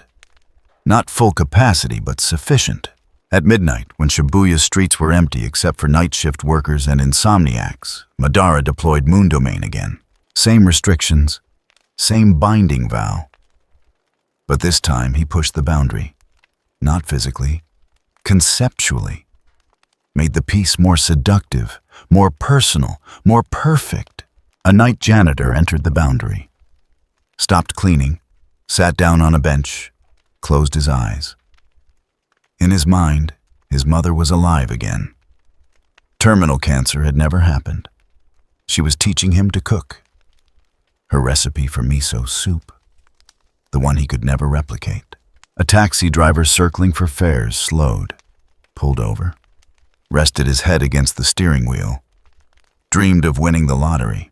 Not big, just enough to retire. Open the small bookshop he'd always wanted. Spend days reading instead of driving. A police officer on patrol entered the boundary. Her radio chattered. She didn't respond, just stood there, smiling slightly. In her dream, Shibuya never happened. Her partner hadn't died.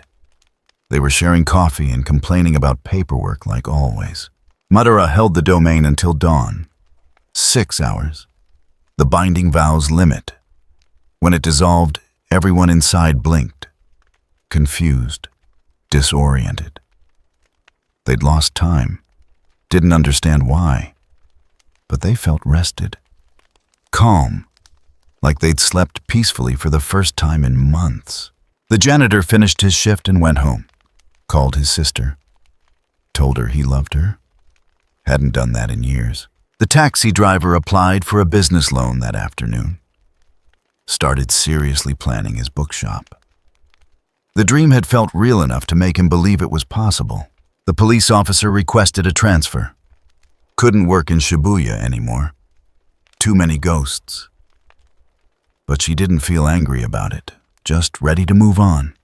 Madara documented everything. The reactions, the duration, the energy cost, the behavioral changes. All of it data. All of it refinement for the final version. When Moon Domain deployed at full scale through Tengen's network, it would cover all of Tokyo. Maybe all of Japan. everyone simultaneously experiencing their perfect peace, their ideal happiness.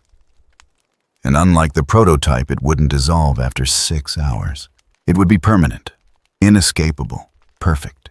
But that was months away.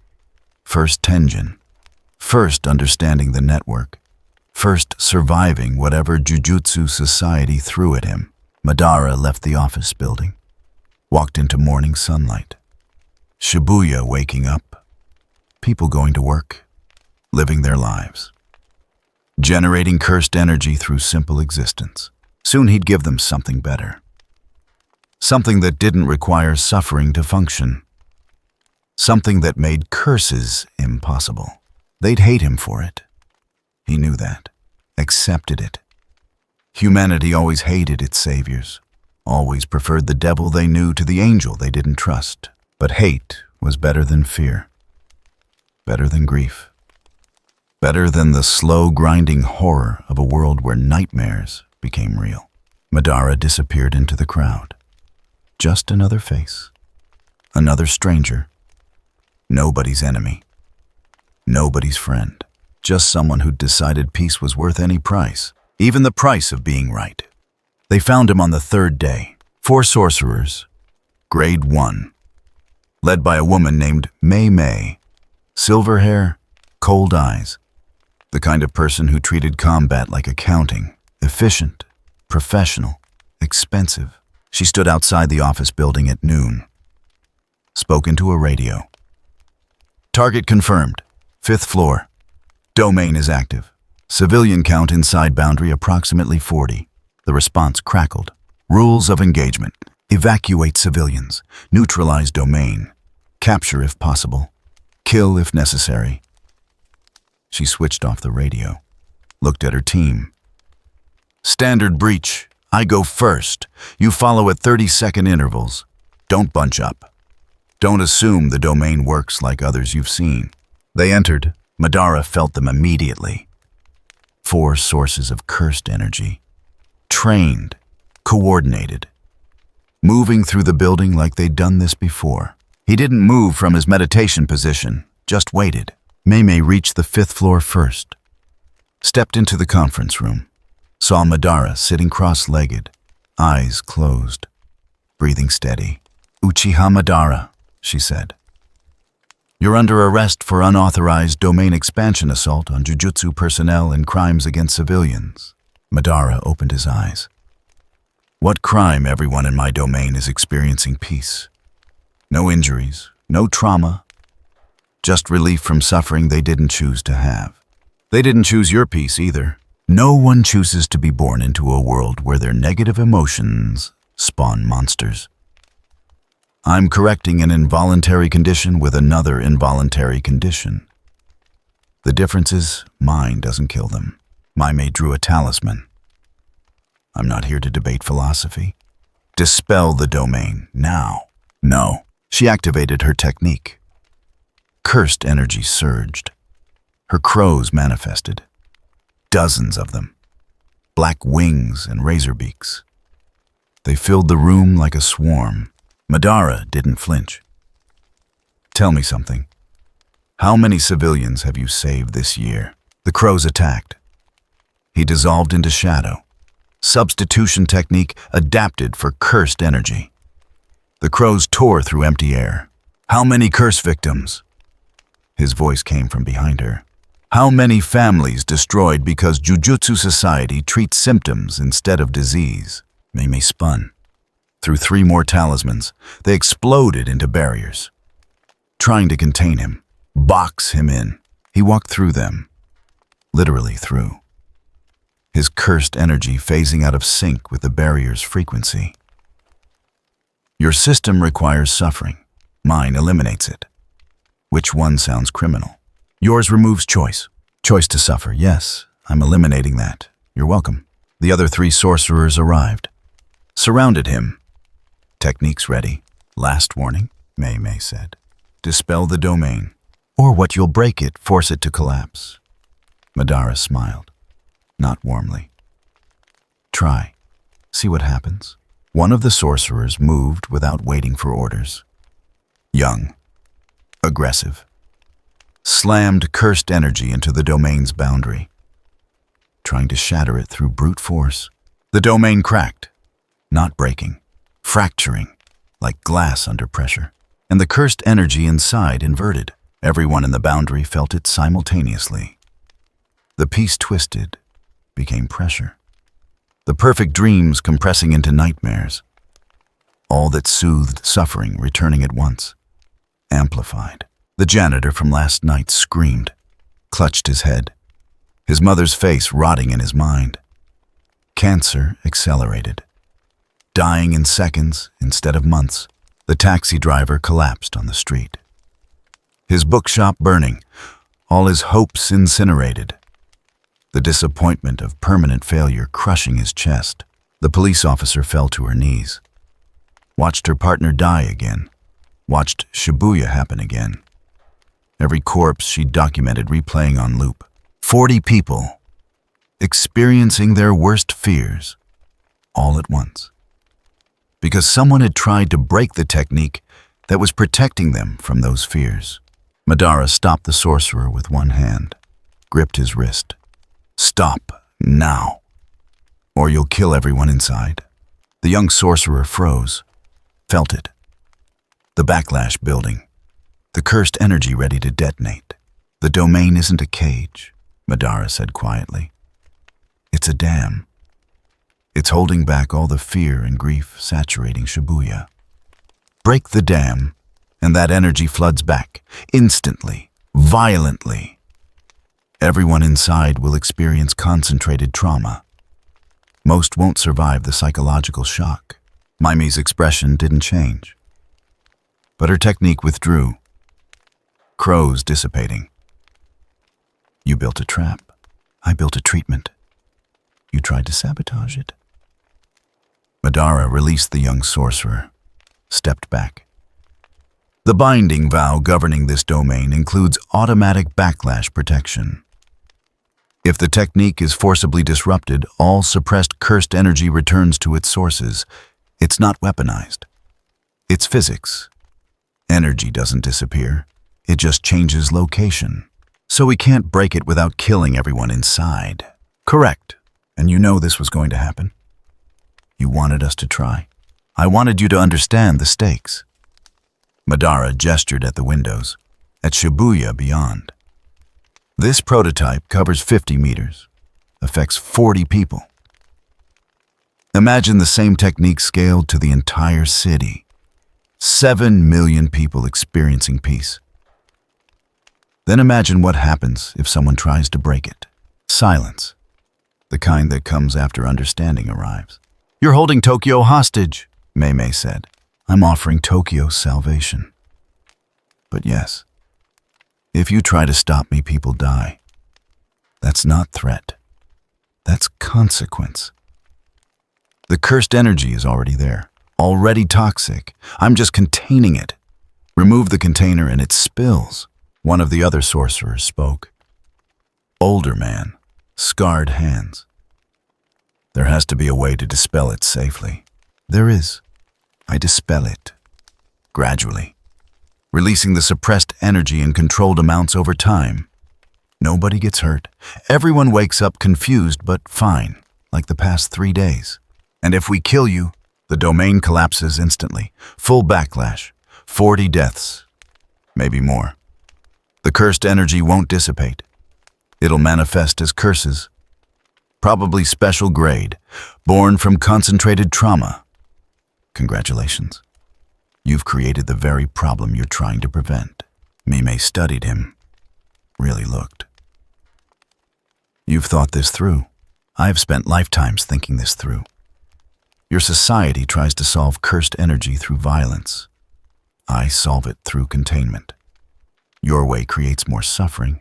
Mine eliminates it. The math isn't complicated. Until someone tries to break your peace, then people die. Then people die quickly instead of slowly. Instead of years of accumulated trauma. Instead of generations raised to fear their own emotions.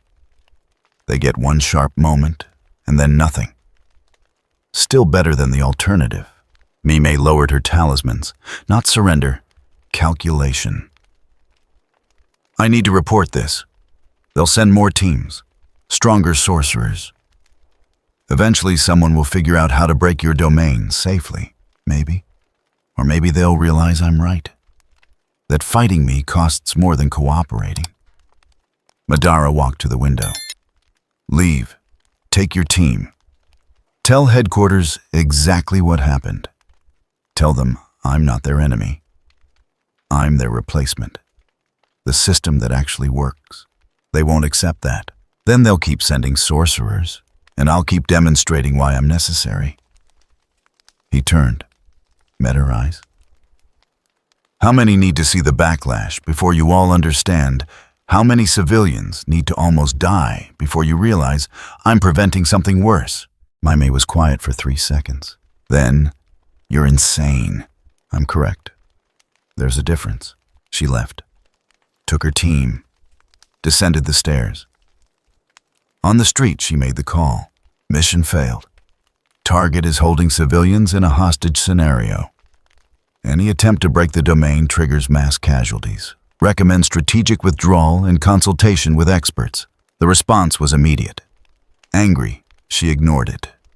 Just walked away. Inside the domain, the 40 civilians never knew how close they'd come. Their dreams had flickered, darkened for a moment, then stabilized. They slept on, peaceful, safe. Madara watched from the window, saw the sorcerers retreat, saw Shibuya continue, oblivious. 3 days until Tenjin. 3 days until he learned how to make this permanent. He released the domain at the 6-hour mark. Gradual dissolution. The civilians woke slowly, disoriented but unharmed. They went about their days, felt better, couldn't explain why. The janitor called his sister again. Longer conversation this time, talking about visiting. The taxi driver filled out the loan application. Actually submitted it. The police officer put in for her transfer. Found an apartment in a different ward. Started packing. Small changes, compounding. The technique worked even after it ended.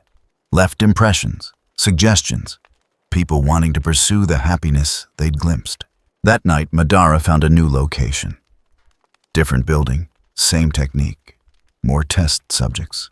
Jujutsu Society didn't interfere. They were planning, strategizing, trying to find a solution. They wouldn't find one. The trap was perfect. Break the domain and kill civilians. Leave the domain and let Madara continue. No good options. Just the slow realization that maybe he was right. Maybe suffering wasn't necessary. Maybe peace was worth the price of freedom. Madara deployed Moon Domain again. 50 more people experiencing perfect happiness. 50 more potential casualties if someone tried to stop him. The math was simple. The more people he affected, the higher the cost of intervention. Eventually, the cost would exceed what Jujutsu Society was willing to pay. And then Tokyo would be his to save, whether it wanted saving or not. The tombs of the Star Corridor existed between spaces. Not a location, a condition. Accessible only through gates that opened when Tengen allowed it. Kenjaku's coordinates led to a shrine in northern Tokyo. Old wood, older wards. The kind of place tourists photographed without understanding what they were seeing. Madara arrived at midnight. The gate was open, just barely. A crack in reality, invitation and warning. He stepped through. The transition was immediate. Tokyo vanished, replaced by corridors that extended in impossible directions. Architecture that predated modern jujutsu. Stone walls covered in seals so ancient they'd become part of the structure itself. A voice echoed. Genderless, ageless. You are not welcome here.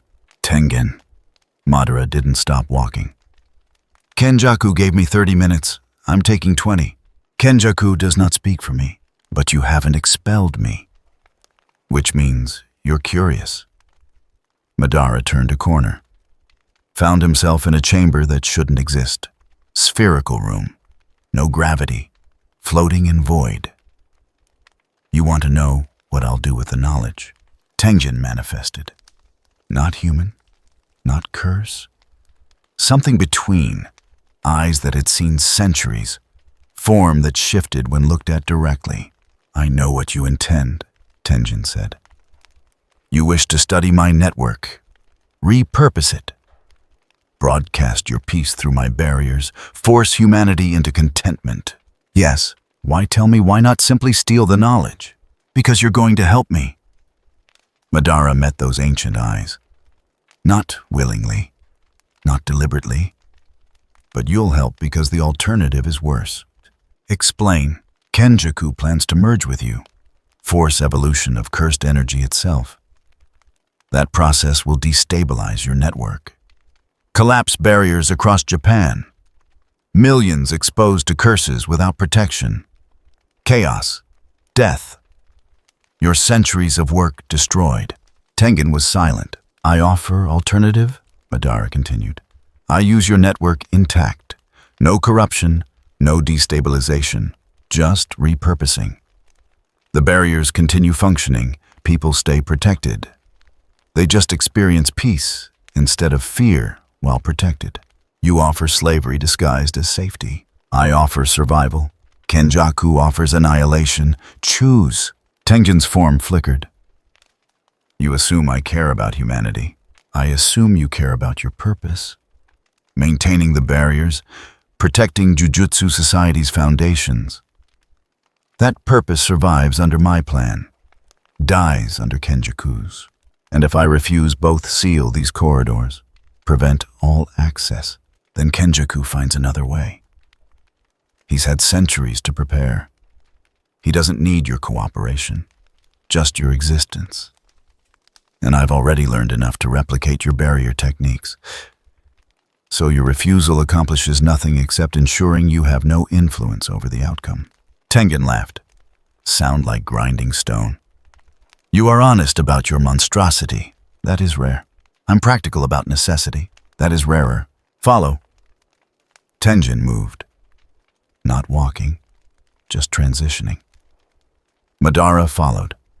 They arrived in a chamber. Central. Deep. The heart of the corridors. Prison realm sat on a pedestal. Not the object itself. A projection. The real one was sealed elsewhere. But the cursed energy signature was identical.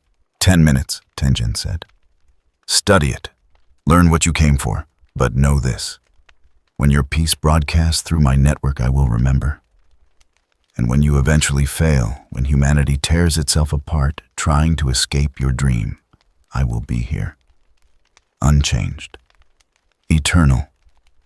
Waiting to rebuild what you destroy. Optimistic of you to think I'll fail. You will. They always do. Humans who try to save humanity from itself. Madara ignored the prophecy. Focused on prison realm's projection. Extended his senses. Analyzed. The sealing technique was elegant. Time dilation compressed to single point. Space folded so tightly escape vectors ceased to exist. The barrier didn't just trap. It removed the concept of exit. Made outside a meaningless direction. Perfect. He could adapt this. Apply it to domain expansion. Make moon domain not just persuasive, but inescapable. People wouldn't choose to stay. They'd be unable to conceptualize leaving. The technique would become absolute, permanent, perfect. Gojo Satoru is inside this, Madara said. Strongest sorcerer. Could destroy me in direct combat. Logic says I should leave him sealed. Yes, but he could also be useful. Released at the right moment. Targeted at the right enemy. You consider using him against Kenjaku. I considered it. Madara turned from the projection. I rejected it. Gojo is ideological. Wants to reform Jujutsu Society through education. Through raising better sorcerers. Naive, but committed. If I release him, he becomes my enemy. If I leave him sealed, Kenjaku can't use him either. The strongest piece removed from the board. Entirely. A waste of potential. A reduction of variables. I don't need potential. I need certainty. Madara walked toward the exit. Besides, when Moon Domain broadcasts, Gojo wakes up inside his seal to find the world he tried to protect already saved. His life's work made irrelevant. That's better than killing him. That's proving him unnecessary. Tenjin followed, silent, watching. They reached the gate. Tokyo visible through the crack. "Thank you for access," Madara said, "and for not interfering. I interfered by allowing you entry, by showing you what you wanted to see, by confirming your theories." Tengen's form flickered. "The question is why? Because you agree. The current system is unsustainable. Kenjaku's plan is worse than mine, and watching me fail is preferable to watching him succeed. Perhaps Tengen didn't confirm or deny. Or perhaps I'm simply curious. I've existed for centuries, seen every variation of human arrogance. Your flavor is unique. You don't claim righteousness. Don't pretend your way is moral, just necessary.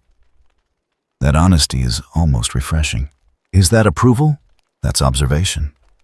Don't confuse them." The gate began closing. "Go. Your time is finished. And Madara, when you broadcast your piece, remember this moment. Remember that I told you it would fail. Remember that your certainty is just another form of human arrogance." Madara stepped through. Back to Tokyo, back to the shrine.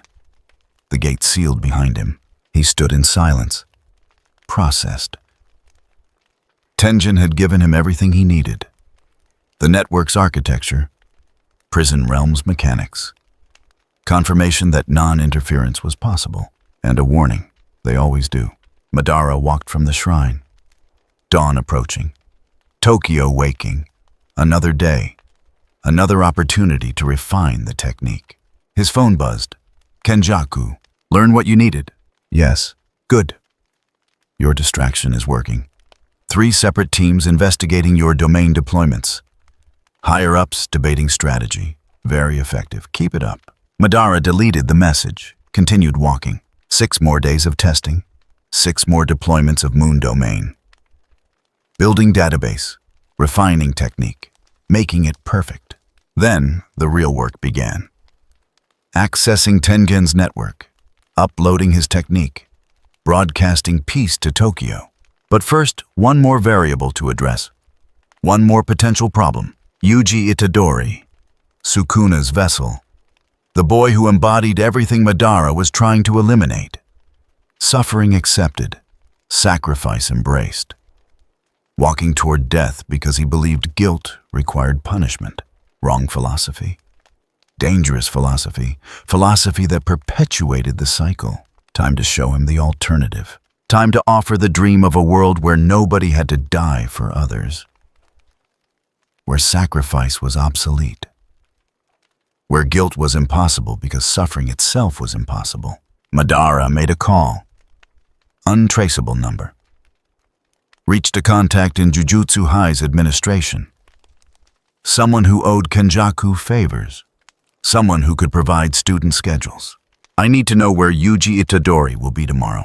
Exact location, exact time." The contact hesitated, then provided coordinates. Training ground, 3 p.m. Madara hung up, prepared. Tomorrow he'd make his offer. Show Yuji the dream. Give him a glimpse of peace. See if the boy chose salvation or suffering. Either way, the data would be useful. Either way, Tokyo moved one step closer to inevitable peace. Above him, the sun rose. Another day in a city that didn't know it was being saved. Not yet, but soon. Yuji Itadori trained alone. 3 p.m. Empty field behind Jujutsu High. Repetitive strikes against a wooden post. Fists bleeding. He didn't stop. He'd been doing this since Shibuya. Since failing to save people. Since watching Sukuna use his body to kill. Penance through exhaustion. Guilt made physical. "You're hurting yourself," Madara said. Standing 30 meters away, appeared without sound, without warning. Yuji spun, cursed energy flaring. You! Me. Madara didn't move. Hands visible, unarmed. I'm not here to fight. I'm here to offer something. I don't want anything from you. You want everyone to live. I can give you that. A world where cursed energy doesn't kill people. Where your guilt becomes impossible. Where Sukuna's victims are the last victims. Yuji's fists clenched, blood dripping. By taking away their choice. By trapping them in your fake happiness. Real happiness, tailored to each person, perfect, permanent, better than the alternative. The alternative is living, actually living, not just dreaming. Is that what you're doing? Madara gestured at Yuji's bleeding hands. Living or punishing yourself for being human? For making mistakes, for being born into a broken system. I made choices, bad ones. People died because of me. No. People died because cursed energy exists. Because this world converts suffering into monsters. You're not responsible for the system. But you're suffering under it anyway. That's not justice. That's waste. Yuji said nothing, just stood there, breathing hard, hands shaking. Let me show you. Madara raised one hand. 3 seconds, like I showed the others. Just a glimpse. You can refuse after, but see it first. See what I'm actually offering. No, you're afraid. I'm not afraid of peace. I'm afraid of forgetting. Forgetting why I need to be better. Forgetting the people I couldn't save. And that helps them how? Madara lowered his hand. Your guilt, your suffering, does it resurrect anyone? Does it prevent future deaths? Or does it just make you feel like you're doing something while accomplishing nothing? It reminds me to try harder, to be stronger, to die eventually. Because that's where this ends. You know it. Yuji Itadori executed for existing, for being Sukuna's vessel. That's your future. Death as atonement. Death as closure. Maybe, but at least I chose it. Did you? Or did the system choose for you? Jujutsu Society created the conditions. Made you swallow Sukuna. Made you the weapon. Made you the sacrifice. You didn't choose. You just accepted what they told you was necessary. Yuji looked at his hands. Blood and calluses. What's your point? My point is, freedom isn't valuable if it only means freedom to suffer. If the best outcome your choice can produce is a noble death, then choice itself is broken. I'm offering better. Guaranteed happiness, guaranteed survival, guaranteed peace for everyone, at the cost of being real. Define real. Madara stepped closer, 5 meters now. Is suffering more real than joy? Is pain more authentic than contentment? Who decided that the same people who built a system requiring your death to function? It's not just about feeling good. It's about growth, challenge, becoming better. Better at what? Better at dying, better at feeling guilty, better at maintaining a system that requires sacrifice. Madara shook his head. You're defending your cage, calling it growth, calling it choice. But it's just learned helplessness dressed as philosophy. You're wrong. Prove it. Take the 3 seconds. See what I'm offering. Then tell me I'm wrong, with evidence, not faith. Yuji met his eyes. If I see it, will you leave? If you see it and still refuse, I'll leave. Today. But you have to actually see it. No closing your eyes, no running. Face what I'm offering before you reject it. Yuji hesitated, then nodded. 3 seconds. Madara's technique activated. Instant. Precise. Directly into Yuji's consciousness. 3 seconds. Yuji saw himself. Different life. Shibuya never happened. Sukuna never existed. He was normal. High school student, track team. Friends who lived. Grandfather healthy. No curses, no guilt, no death sentences. Just ordinary happiness. The kind most people took for granted. And it felt wrong. Not bad. Just empty. Like watching someone else's life. Someone who'd never needed to be strong. Never learned what mattered through loss. Never earned happiness through struggle. Peaceful. Perfect. Meaningless. 3 seconds ended. Yuji opened his eyes. Tears running down his face. Not from sadness, from understanding. That's what you're offering, he said quietly. That's your peace. Yes, perfect, eternal, painless. It's not living. It's just existing, without stakes, without meaning, without the parts that make us human. The parts that make you human also make you suffer. I'm removing the suffering while keeping existence. That's improvement. No. Yuji wiped his eyes. It's not. Because the suffering is what makes the happiness matter. The struggle is what makes victory worth having. You're not offering peace. You're offering emptiness dressed as peace. Madara was silent, studying him. You won't change your mind? Madara said finally. Even knowing what you're choosing. Even knowing that your choice guarantees suffering. You still prefer it to my alternative. Yeah, I do. Because at least it's mine. At least it's real. At least when I save someone, it actually means something. Your way, nothing means anything. Everyone's just content. Forever. That's not salvation. That's death with a pulse. You're choosing pain over contentment. That's insanity, maybe. But it's my insanity, my choice, my life. Yuji looked at his bleeding hands. You can't save people by taking away everything that makes them people. And you can't create meaning by removing all the things that give life meaning. Pain, loss, growth, choice. That's not negotiable. It will be. When Moon Domain broadcasts, when everyone experiences what you just experienced, most will choose to stay, choose contentment over struggle, choose my peace over their pain. Then I'll be there when they wake up, reminding them why they should fight, why they should live, actually live. Madara smiled, cold, final. You won't wake up. You'll be inside the domain, experiencing your perfect peace, along with everyone else. Then I'll break it from inside, or die trying. Either way, I'm not letting you erase humanity because you think suffering is inefficient. Noted? Madara turned, started walking away. I offered.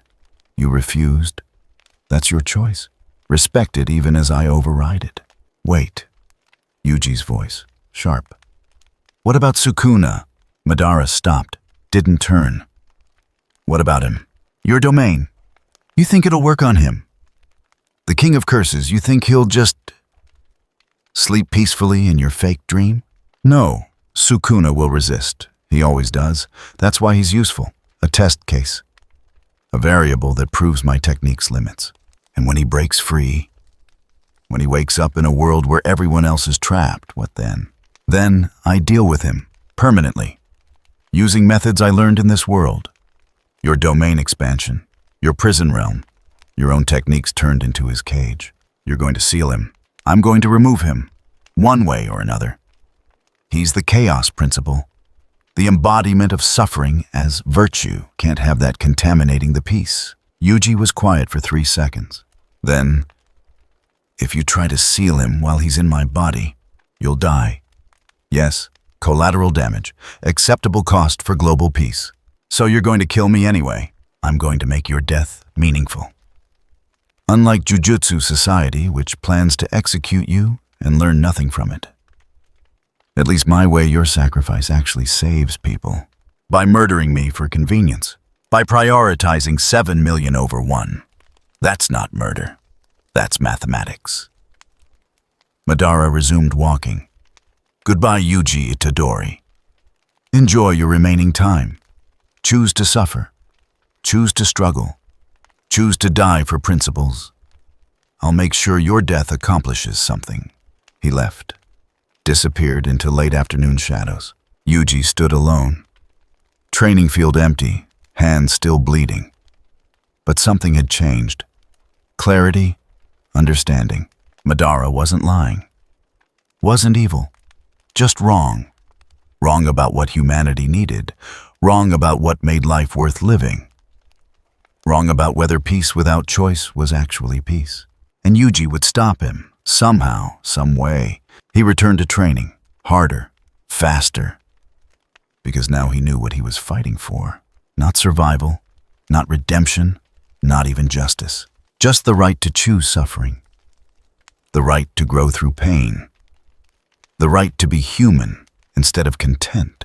His fists hit the post, blood and wood, real, meaningful, chosen. Somewhere in Tokyo, Madara prepared his final technique. Somewhere Sukuna stirred. Somewhere the countdown continued. But here now Yuji chose to fight, chose to resist, chose to be human. That was enough, for now. Madara deployed Moon Domain over Shibuya's East Ward. 200 civilians. Test run before the final broadcast. Everything calibrated. Binding vows in place. Network access ready. The dreams took hold. Perfect. Peaceful. Tailored. Then someone laughed. Inside Yuji's consciousness, Sukuna opened his eyes. 4 arms, 2 mouths. The king of curses fully awake in his internal domain. Watching Madara's technique try to touch him. Cute, Sukuna said. You think you can put me to sleep? The moon domain pressed against Sukuna's consciousness. Tried to show him peace. Tried to find what he wanted. What would make him content. Sukuna wanted nothing. Needed nothing. Existed for violence and boredom and the occasional interesting meal. Peace wasn't relevant. Contentment was weakness. He pushed back. The domain cracked. Not from outside, from within. A cursed energy signature so powerful, it treated Madara's technique like suggestion rather than law. Madara felt it immediately. Anomaly, rejection. Something inside the domain refusing to sleep. He traced the signature. Found Yuji. Found Sukuna riding behind Yuji's consciousness. Watching, waiting, grinning. Interesting, Madara said. Reinforced the domain. Poured more cursed energy into it. Made the peace absolute. Made rejection impossible. Sukuna laughed louder. You don't understand. I don't resist because I'm strong. I resist because your peace is boring. And I don't do boring. He manifested. Partially. Just enough to touch the domain's internal structure. Just enough to analyze it. Understand it. Oh, Sukuna said. Oh, this is elegant. You've created a prison that feels like paradise. Made people want their chains. That's almost creative. Almost worth respecting.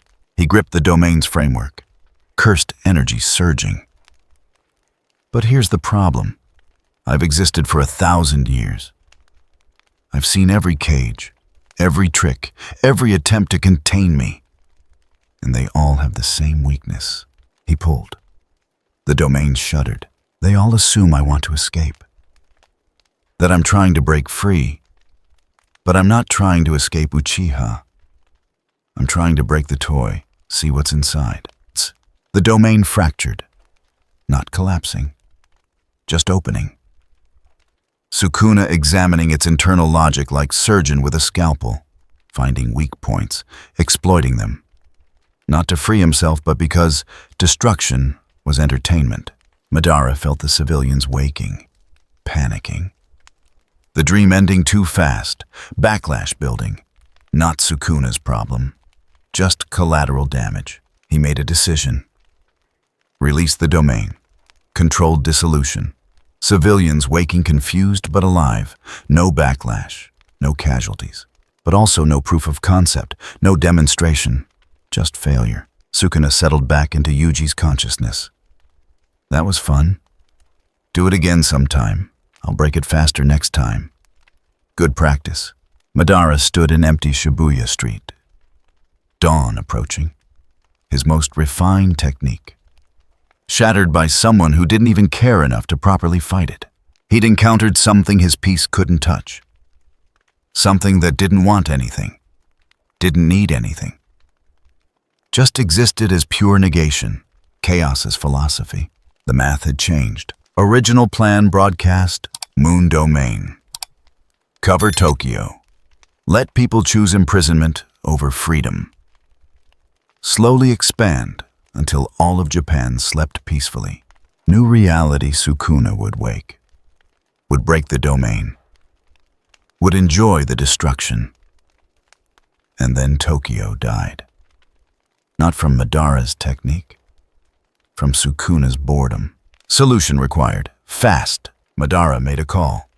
Kenjaku. I need prison realm, not to study, to deploy against Sukuna before Tokyo Dream broadcasts. Static. Then, that's not part of our arrangement. Arrangement changes. Sukuna breaks my domain. If I broadcast without neutralizing him first, he wakes up in a defenseless Tokyo, kills millions, ruins your culling game, destroys your merger prospects. So either help me seal him or watch your plans die with him. Silence. 3 seconds. Then, I'll consider it. But the price goes up. You help me with something first. There's a sorcerer, Yuki Tsukumo. She's investigating Tengen, getting close to understanding my plans. I need her removed, distracted, something. You handle her. I provide prison realm for Sukuna. Deal. Madara hung up. Calculated. Yuki Tsukumo. Special grade. Researched cursed energy's fundamental nature. Wanted to eliminate curses by changing human consciousness. Similar goal, different method.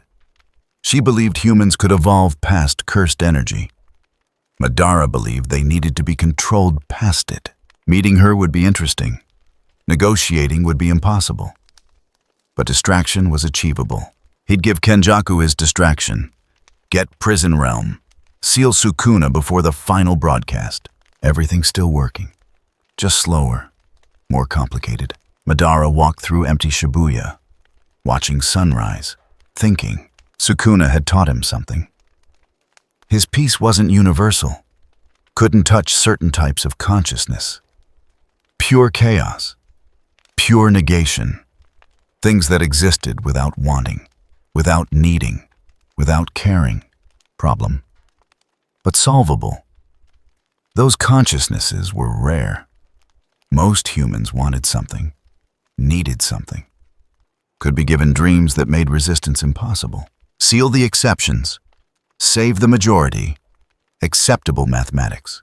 Tokyo Dream would still happen. Just required more preparation. More variables controlled. More threats neutralized. Madara reached his current safe house. 19th floor. Anonymous building. He sat, meditated, processed. Sukuna wasn't enemy, wasn't ally, just obstacle. Like Tengen, like Kenjaku, like the entire system. Obstacles got removed, one way or another. He pulled up his notes. Updated the timeline. Yuki Tsukumo 3 days. Prison realm acquisition 1 week. Sukuna sealing immediately after. Tokyo Dream broadcast 2 weeks maximum. Everything's still on schedule. Just tighter margins. Less room for error. His phone buzzed. Message from unknown number. Not Kenjaku's style. Different signature. We know what you're planning. We know about the domain, about Tengen, about Tokyo. Give yourself up. Peacefully. Or we come for you, and we won't be gentle. Jujutsu Society. Finally mobilizing. Finally understanding the threat. Madara typed response. Come, bring everyone. I'll show you what peace looks like. What Tokyo deserves. What your system has denied them for centuries. Come and I'll prove I'm right. Even if I have to do it over your bodies. Send. He destroyed the phone. Sat back. Watched Tokyo wake through the window. 7 million people. 7 million lives. 7 million chances to prove that suffering was optional. Sukuna had won today. Broken the technique, laughed at the attempt. But Madara had lifetimes of experience, had survived gods, had rebuilt after failure more times than Sukuna had centuries. One setback didn't change the math. didn't change the necessity, didn't change the inevitable conclusion. Tokyo would dream, peacefully, permanently, and Sukuna would sleep in prison realm, unable to interfere, unable to break what he couldn't reach. Madara closed his eyes, rested, prepared. The endgame approached, all pieces moving into position. Just a matter of time now. Just a matter of removing the final obstacles. Just a matter of proving that humanity's savior didn't need humanity's permission. Outside, Tokyo lived, suffered, generated cursed energy through simple existence.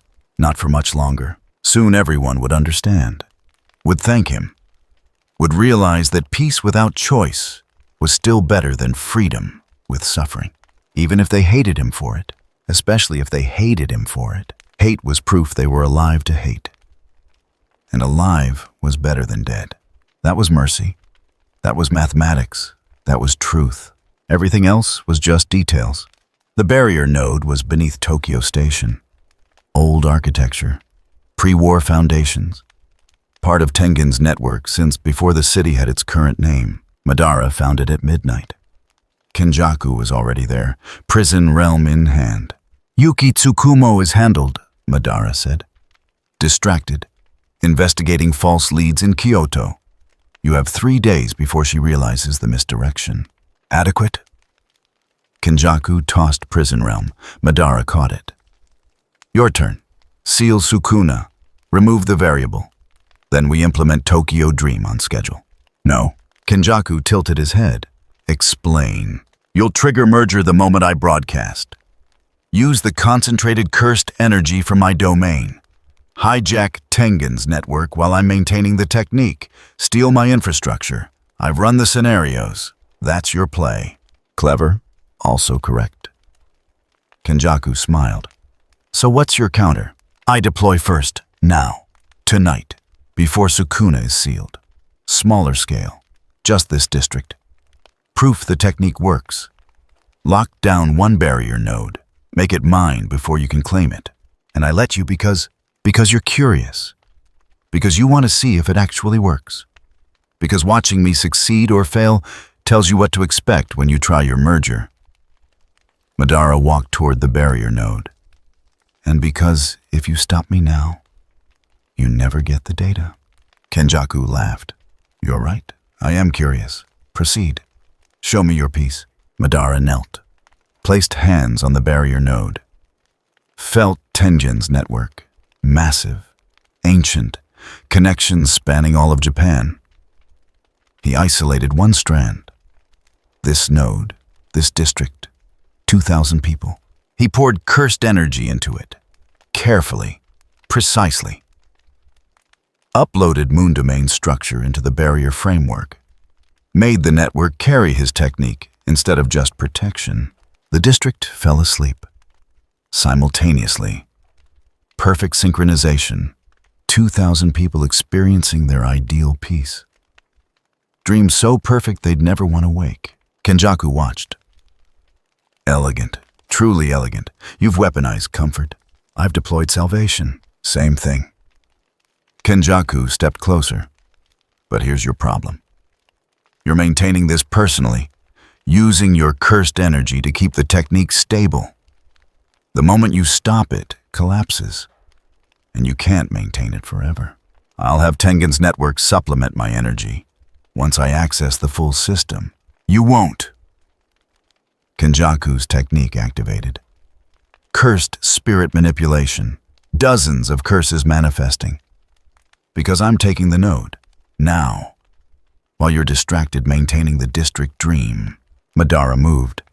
Shadow substitution. The curses hit empty space, but his concentration broke. The district dream flickered. 2,000 people stirring, starting to wake. You have a choice, Kenjaku said. Fight me and let them wake. Let the backlash kill them. Or maintain the technique and let me take the node. Madara's Sharingan spun, calculating. False dilemma. Third option. He made hand signs. The barrier node pulsed. And suddenly cursed energy began flowing reverse. Out of Kenjaku's summons. Into the node. feeding the district dream. I don't need my energy, Madara said. I can use yours. Use the curses you summoned. Turn your attack into my fuel source. Kenjaku's expression shifted. Genuine surprise. That's Rinnegan absorption, adapted for barriers. Anything cursed energy-based becomes food. Madara stood. You wanted data. Here it is. My technique doesn't require my power, just power. Any source works. Your curses, Tenjin's network, the ambient cursed energy saturating Tokyo, all of it feeds the dream. Then I'll stop feeding you. Kenjaku dismissed the curses. Fight me directly. Technique versus technique. No. Madara walked away from the node. I've got what I came for. Proof of concept. The district stays asleep for 6 hours before binding vow expires. Plenty of time to document results. You want the node? Take it. I'll just use a different one next time. You're retreating. I'm adapting. You taught me. Never commit to single strategy. Always have alternatives. Madara reached the exit. Besides, we both got what we needed. I proved Tokyo Dream works. You confirmed I'm a threat to your merger. Now we both adjust our plans. Isn't that more interesting than fighting? Kenjaku considered. You're not wrong. Killing you now means I never see the full deployment. Never learn if your piece actually scales. Never get to break it at optimal moment. Exactly, so let me work. Let me refine. Let me get closer to success. Then crush me. Maximum data extraction. You're very honest about being betrayed. I'm very prepared for it. Madara left. 2 weeks, maybe less. Tokyo Dream broadcasts citywide. Be ready. He was gone before Kenjaku could respond. The district slept on. Peaceful. Unaware. Their dream so perfect they didn't notice reality had paused. Kenjaku examined the barrier node. Madara had locked it somehow. Changed the access parameters. Taking it back would require time. Effort. Resources better spent elsewhere. Clever bastard, Kenjaku muttered. Impressed despite himself. He pulled out a phone. Made a call. Escalate culling game. I need more cursed energy. More players dying. More pressure on the system. Madara is moving faster than expected. We need merger ready before he completes Tokyo Dream. The response crackled. Affirmative. Kenjaku hung up. Looked at the sleeping district. You're right about one thing, Uchiha. Peace does work. Unfortunately for you, I need chaos. Chaos generates evolution. Peace generates stagnation. So your dream ends. But not yet. Not until I see it at full scale. He left. Different exit, different plan. Both of them headed toward collision. Both of them knowing betrayal was inevitable. Both of them racing to finish first. Tokyo slept, unaware of the war being fought over its unconscious future. Madara reviewed his data. District Dream successful. Technique scalable. Network access possible. Timeline maintained. 2 weeks until full deployment. 1 week until Sukuna sealing. 3 days until Jujjutsu Society mounted serious response. All variables tracked. All contingencies planned. All obstacles scheduled for removal. He sent one last message. Encrypted. To an account that might not exist. Satoru Gojo. If you're aware inside prison realm, if you can still think, know this. When you wake up, Tokyo will be saved. Not your way, my way. Peace through control, dreams through necessity, humanity protected from itself. You tried education, failed. I'll try enforcement. Succeed. Your legacy is effort. Mine is result. That's the difference. Send, delete, done. He closed his laptop. Prepared for tomorrow. For the next test. The next demonstration. The next step toward inevitable peace. Somewhere in the sealed dimension, Gojo didn't respond. Couldn't respond. just existed in frozen time, unaware, irrelevant. Tokyo Dream approached. 2 weeks, just 2 weeks. Then everyone would understand. Everyone would sleep. Everyone would be saved. Whether they wanted it or not. That was mercy. That was mathematics. That was truth. Everything else was just details. And details didn't matter when the equation was this clear. Tokyo slept. Not gradually. Not peacefully settling into rest. Just stopped. 7 million people simultaneously experiencing perfect happiness. Madara stood on Tokyo Tower, watching his technique ripple across the city. Moon domain broadcast through Tengen's network. Every barrier node carrying his peace. Every ward transmitting dreams. Below, traffic halted. Drivers slumping at wheels. Pedestrians sitting where they stood, smiling. Eyes closed. Gone. The curse activity dropped immediately. Fear became impossible. Anger became impossible. Grief became impossible. No negative emotions meant no cursed energy generation. No cursed energy meant no new curses. Problem solved. Suffering eliminated. Tokyo saved. He felt the cost. His cursed energy draining at catastrophic rate. Even with Tengen's network supplementing, maintaining this scale was burning through reserves. Maybe 6 hours, maybe less. But 6 hours was enough to prove it worked. Enough to show Jujutsu Society their system was obsolete. Enough to make the case for permanent implementation. His phone rang. Kenjaku. Impressive. Genuinely impressive. You actually did it. Did you doubt? No, I just didn't expect you to survive it. How long can you maintain this? Long enough. Liar. You're dying. I can feel it from here. The technique is eating you alive. Another hour and you'll be drained completely. Then I'll collapse it. Gradually. Safely. No backlash. No casualties. Just 2 weeks of proof that peace works. Except here's your problem. Kenjaku's voice changed. Harder.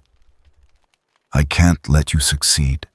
Success means people choose your dream over my evolution. Means Jujutsu Society adopts your method. Means merger becomes impossible. So you're moving now. I'm moving now.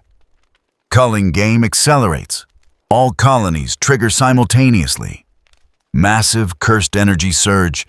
Either you maintain Tokyo Dream and die from overextension, or you drop Tokyo Dream and let backlash kill millions. Your choice. The line went dead. Madara felt it. Cursed energy spiking across Japan. Kenjaku's colonies activating. Players dying. Curses manifesting. All of it generating pressure on Tengen's network. The network buckled. Barriers straining. And Moon Domain connected to that network started destabilizing. He had minutes, maybe less. 2 options. Maintain the technique. Die. Let Tokyo wake naturally after his death. Slow enough to prevent backlash, but fast enough to lose all progress. Or release it now. Controlled collapse. Survive to try again. But risk Kenjaku corrupting the network before second attempt. 3 seconds to choose. He chose survival. Released Moon Domain. Gradually, carefully. The barriers shifting from peace broadcast to standard protection. Tokyo waking. The backlash was minimal. Just confusion, disorientation. 7 million people opening their eyes and wondering why they'd lost time, why they'd been dreaming, why they felt better despite not understanding what happened. Madara collapsed. Cursed energy depleted. Bodies shutting down. He'd burned too much, pushed too far. The technique worked, but the cost was exact. He was dying. Footsteps. Someone climbing Tokyo Tower.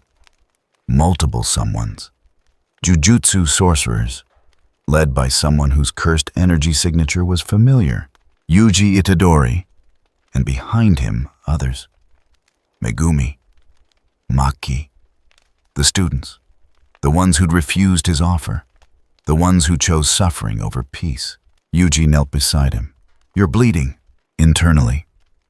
Cursed energy depletion causes cellular breakdown. I have maybe 30 minutes. Madara looked at him. Did it work? Did they wake up? Everyone's awake, confused, but alive. And the curses, gone. All of them. Every curse in Tokyo just stopped existing. When you broadcast the domain, you eliminated cursed energy generation completely. They starved. Madara smiled, bitter. Proof of concept. Tokyo went 6 hours without spawning a single curse. That's success. That's temporary.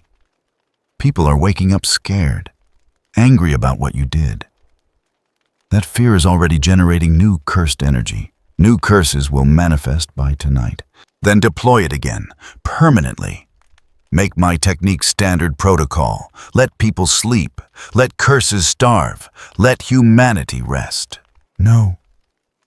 Yuji's voice was quiet, sad. Because you were right about one thing. Your peace works. It eliminates suffering. It solves the curse problem. But it also eliminates everything that makes us human. Choice, growth, meaning. We'd just be content forever. That's not living. That's surviving, which is more than your system offers, maybe. But we choose our system, even knowing what it costs. That choice matters. Madara closed his eyes. Stubborn, all of you. Choosing pain because it's authentic. Choosing death because it's meaningful. Humanity's greatest flaw, or greatest strength. Same thing. Yuji stood. We're taking you into custody. Medical treatment, trial. You'll probably die before we finish paperwork, but that's procedure. Wait. Madara reached into his coat, pulled out Prison Realm, tossed it weakly. Take this. Gojo's inside. You'll need him. Kenjaku is accelerating his plan. Merger happens soon. You'll need your strongest sorcerer. Megumi caught it. Why give this to us? Because I failed. Because you'll need every advantage against what comes next. Because spite. Pick your favorite reason. Madara coughed. Blood. And because someone should know. Tokyo dream worked. For 6 hours, this city was peaceful. No suffering, no curses, no death. That's evidence. Use it. Learn from it. Build something better than either my dream or your nightmare. We'll try. You'll fail, but you'll try. Madara's breathing slowed. Better than nothing. Barely. They moved him. Carefully. Down Tokyo Tower. Into medical transport. Surrounded by sorcerers. Contained. Neutralized. Tokyo woke fully. Morning rush hour resuming. People late for work. Confused about the gap in their memory. Unsettled by the perfect dreams they'd experienced. But alive. Choosing. Suffering. Free. In the transport, Madara felt his consciousness fading. Cursed energy depletion reaching terminal stage. He'd survived gods and nations, outlasted centuries, built peace across dimensions, and lost to teenagers who chose pain over comfort. Funny, almost worth smiling about. His last thought was calculation. The technique worked. Evidence exists. Someone someday would find his notes, would replicate Moon Domain, would succeed where he failed. Peace was inevitable. Just not his peace, not his timeline, but inevitable. That was enough. His heart stopped. The transport continued, carrying a corpse who'd tried to save Tokyo from itself. Behind them in the medical examiner's office that would receive the body, Prison Realm sat on a desk, waiting, inactive. Inside its sealed dimension, Gojo Satoru existed in frozen time, unaware of what Madara had attempted, unaware of what had failed, unaware that in 6 hours Tokyo had proven peace was possible, but the seal was weakening. Madara's cursed energy signature had destabilized it slightly. Not enough to break, just enough to crack. Something inside stirred, not Gojo, something else. Something that had been sealed alongside him. Something that had waited. Patient. Hungry. The crack widened. By evening, prison realm would shatter. By midnight, Tokyo would face something worse than curses. By dawn, everyone would understand why some things stayed sealed. But that was tomorrow's problem. Tonight, Tokyo celebrated. Surviving the man who tried to save them. Surviving the peace that would have killed their humanity. They'd won. For now, the city breathed, suffered, generated cursed energy, spawned curses.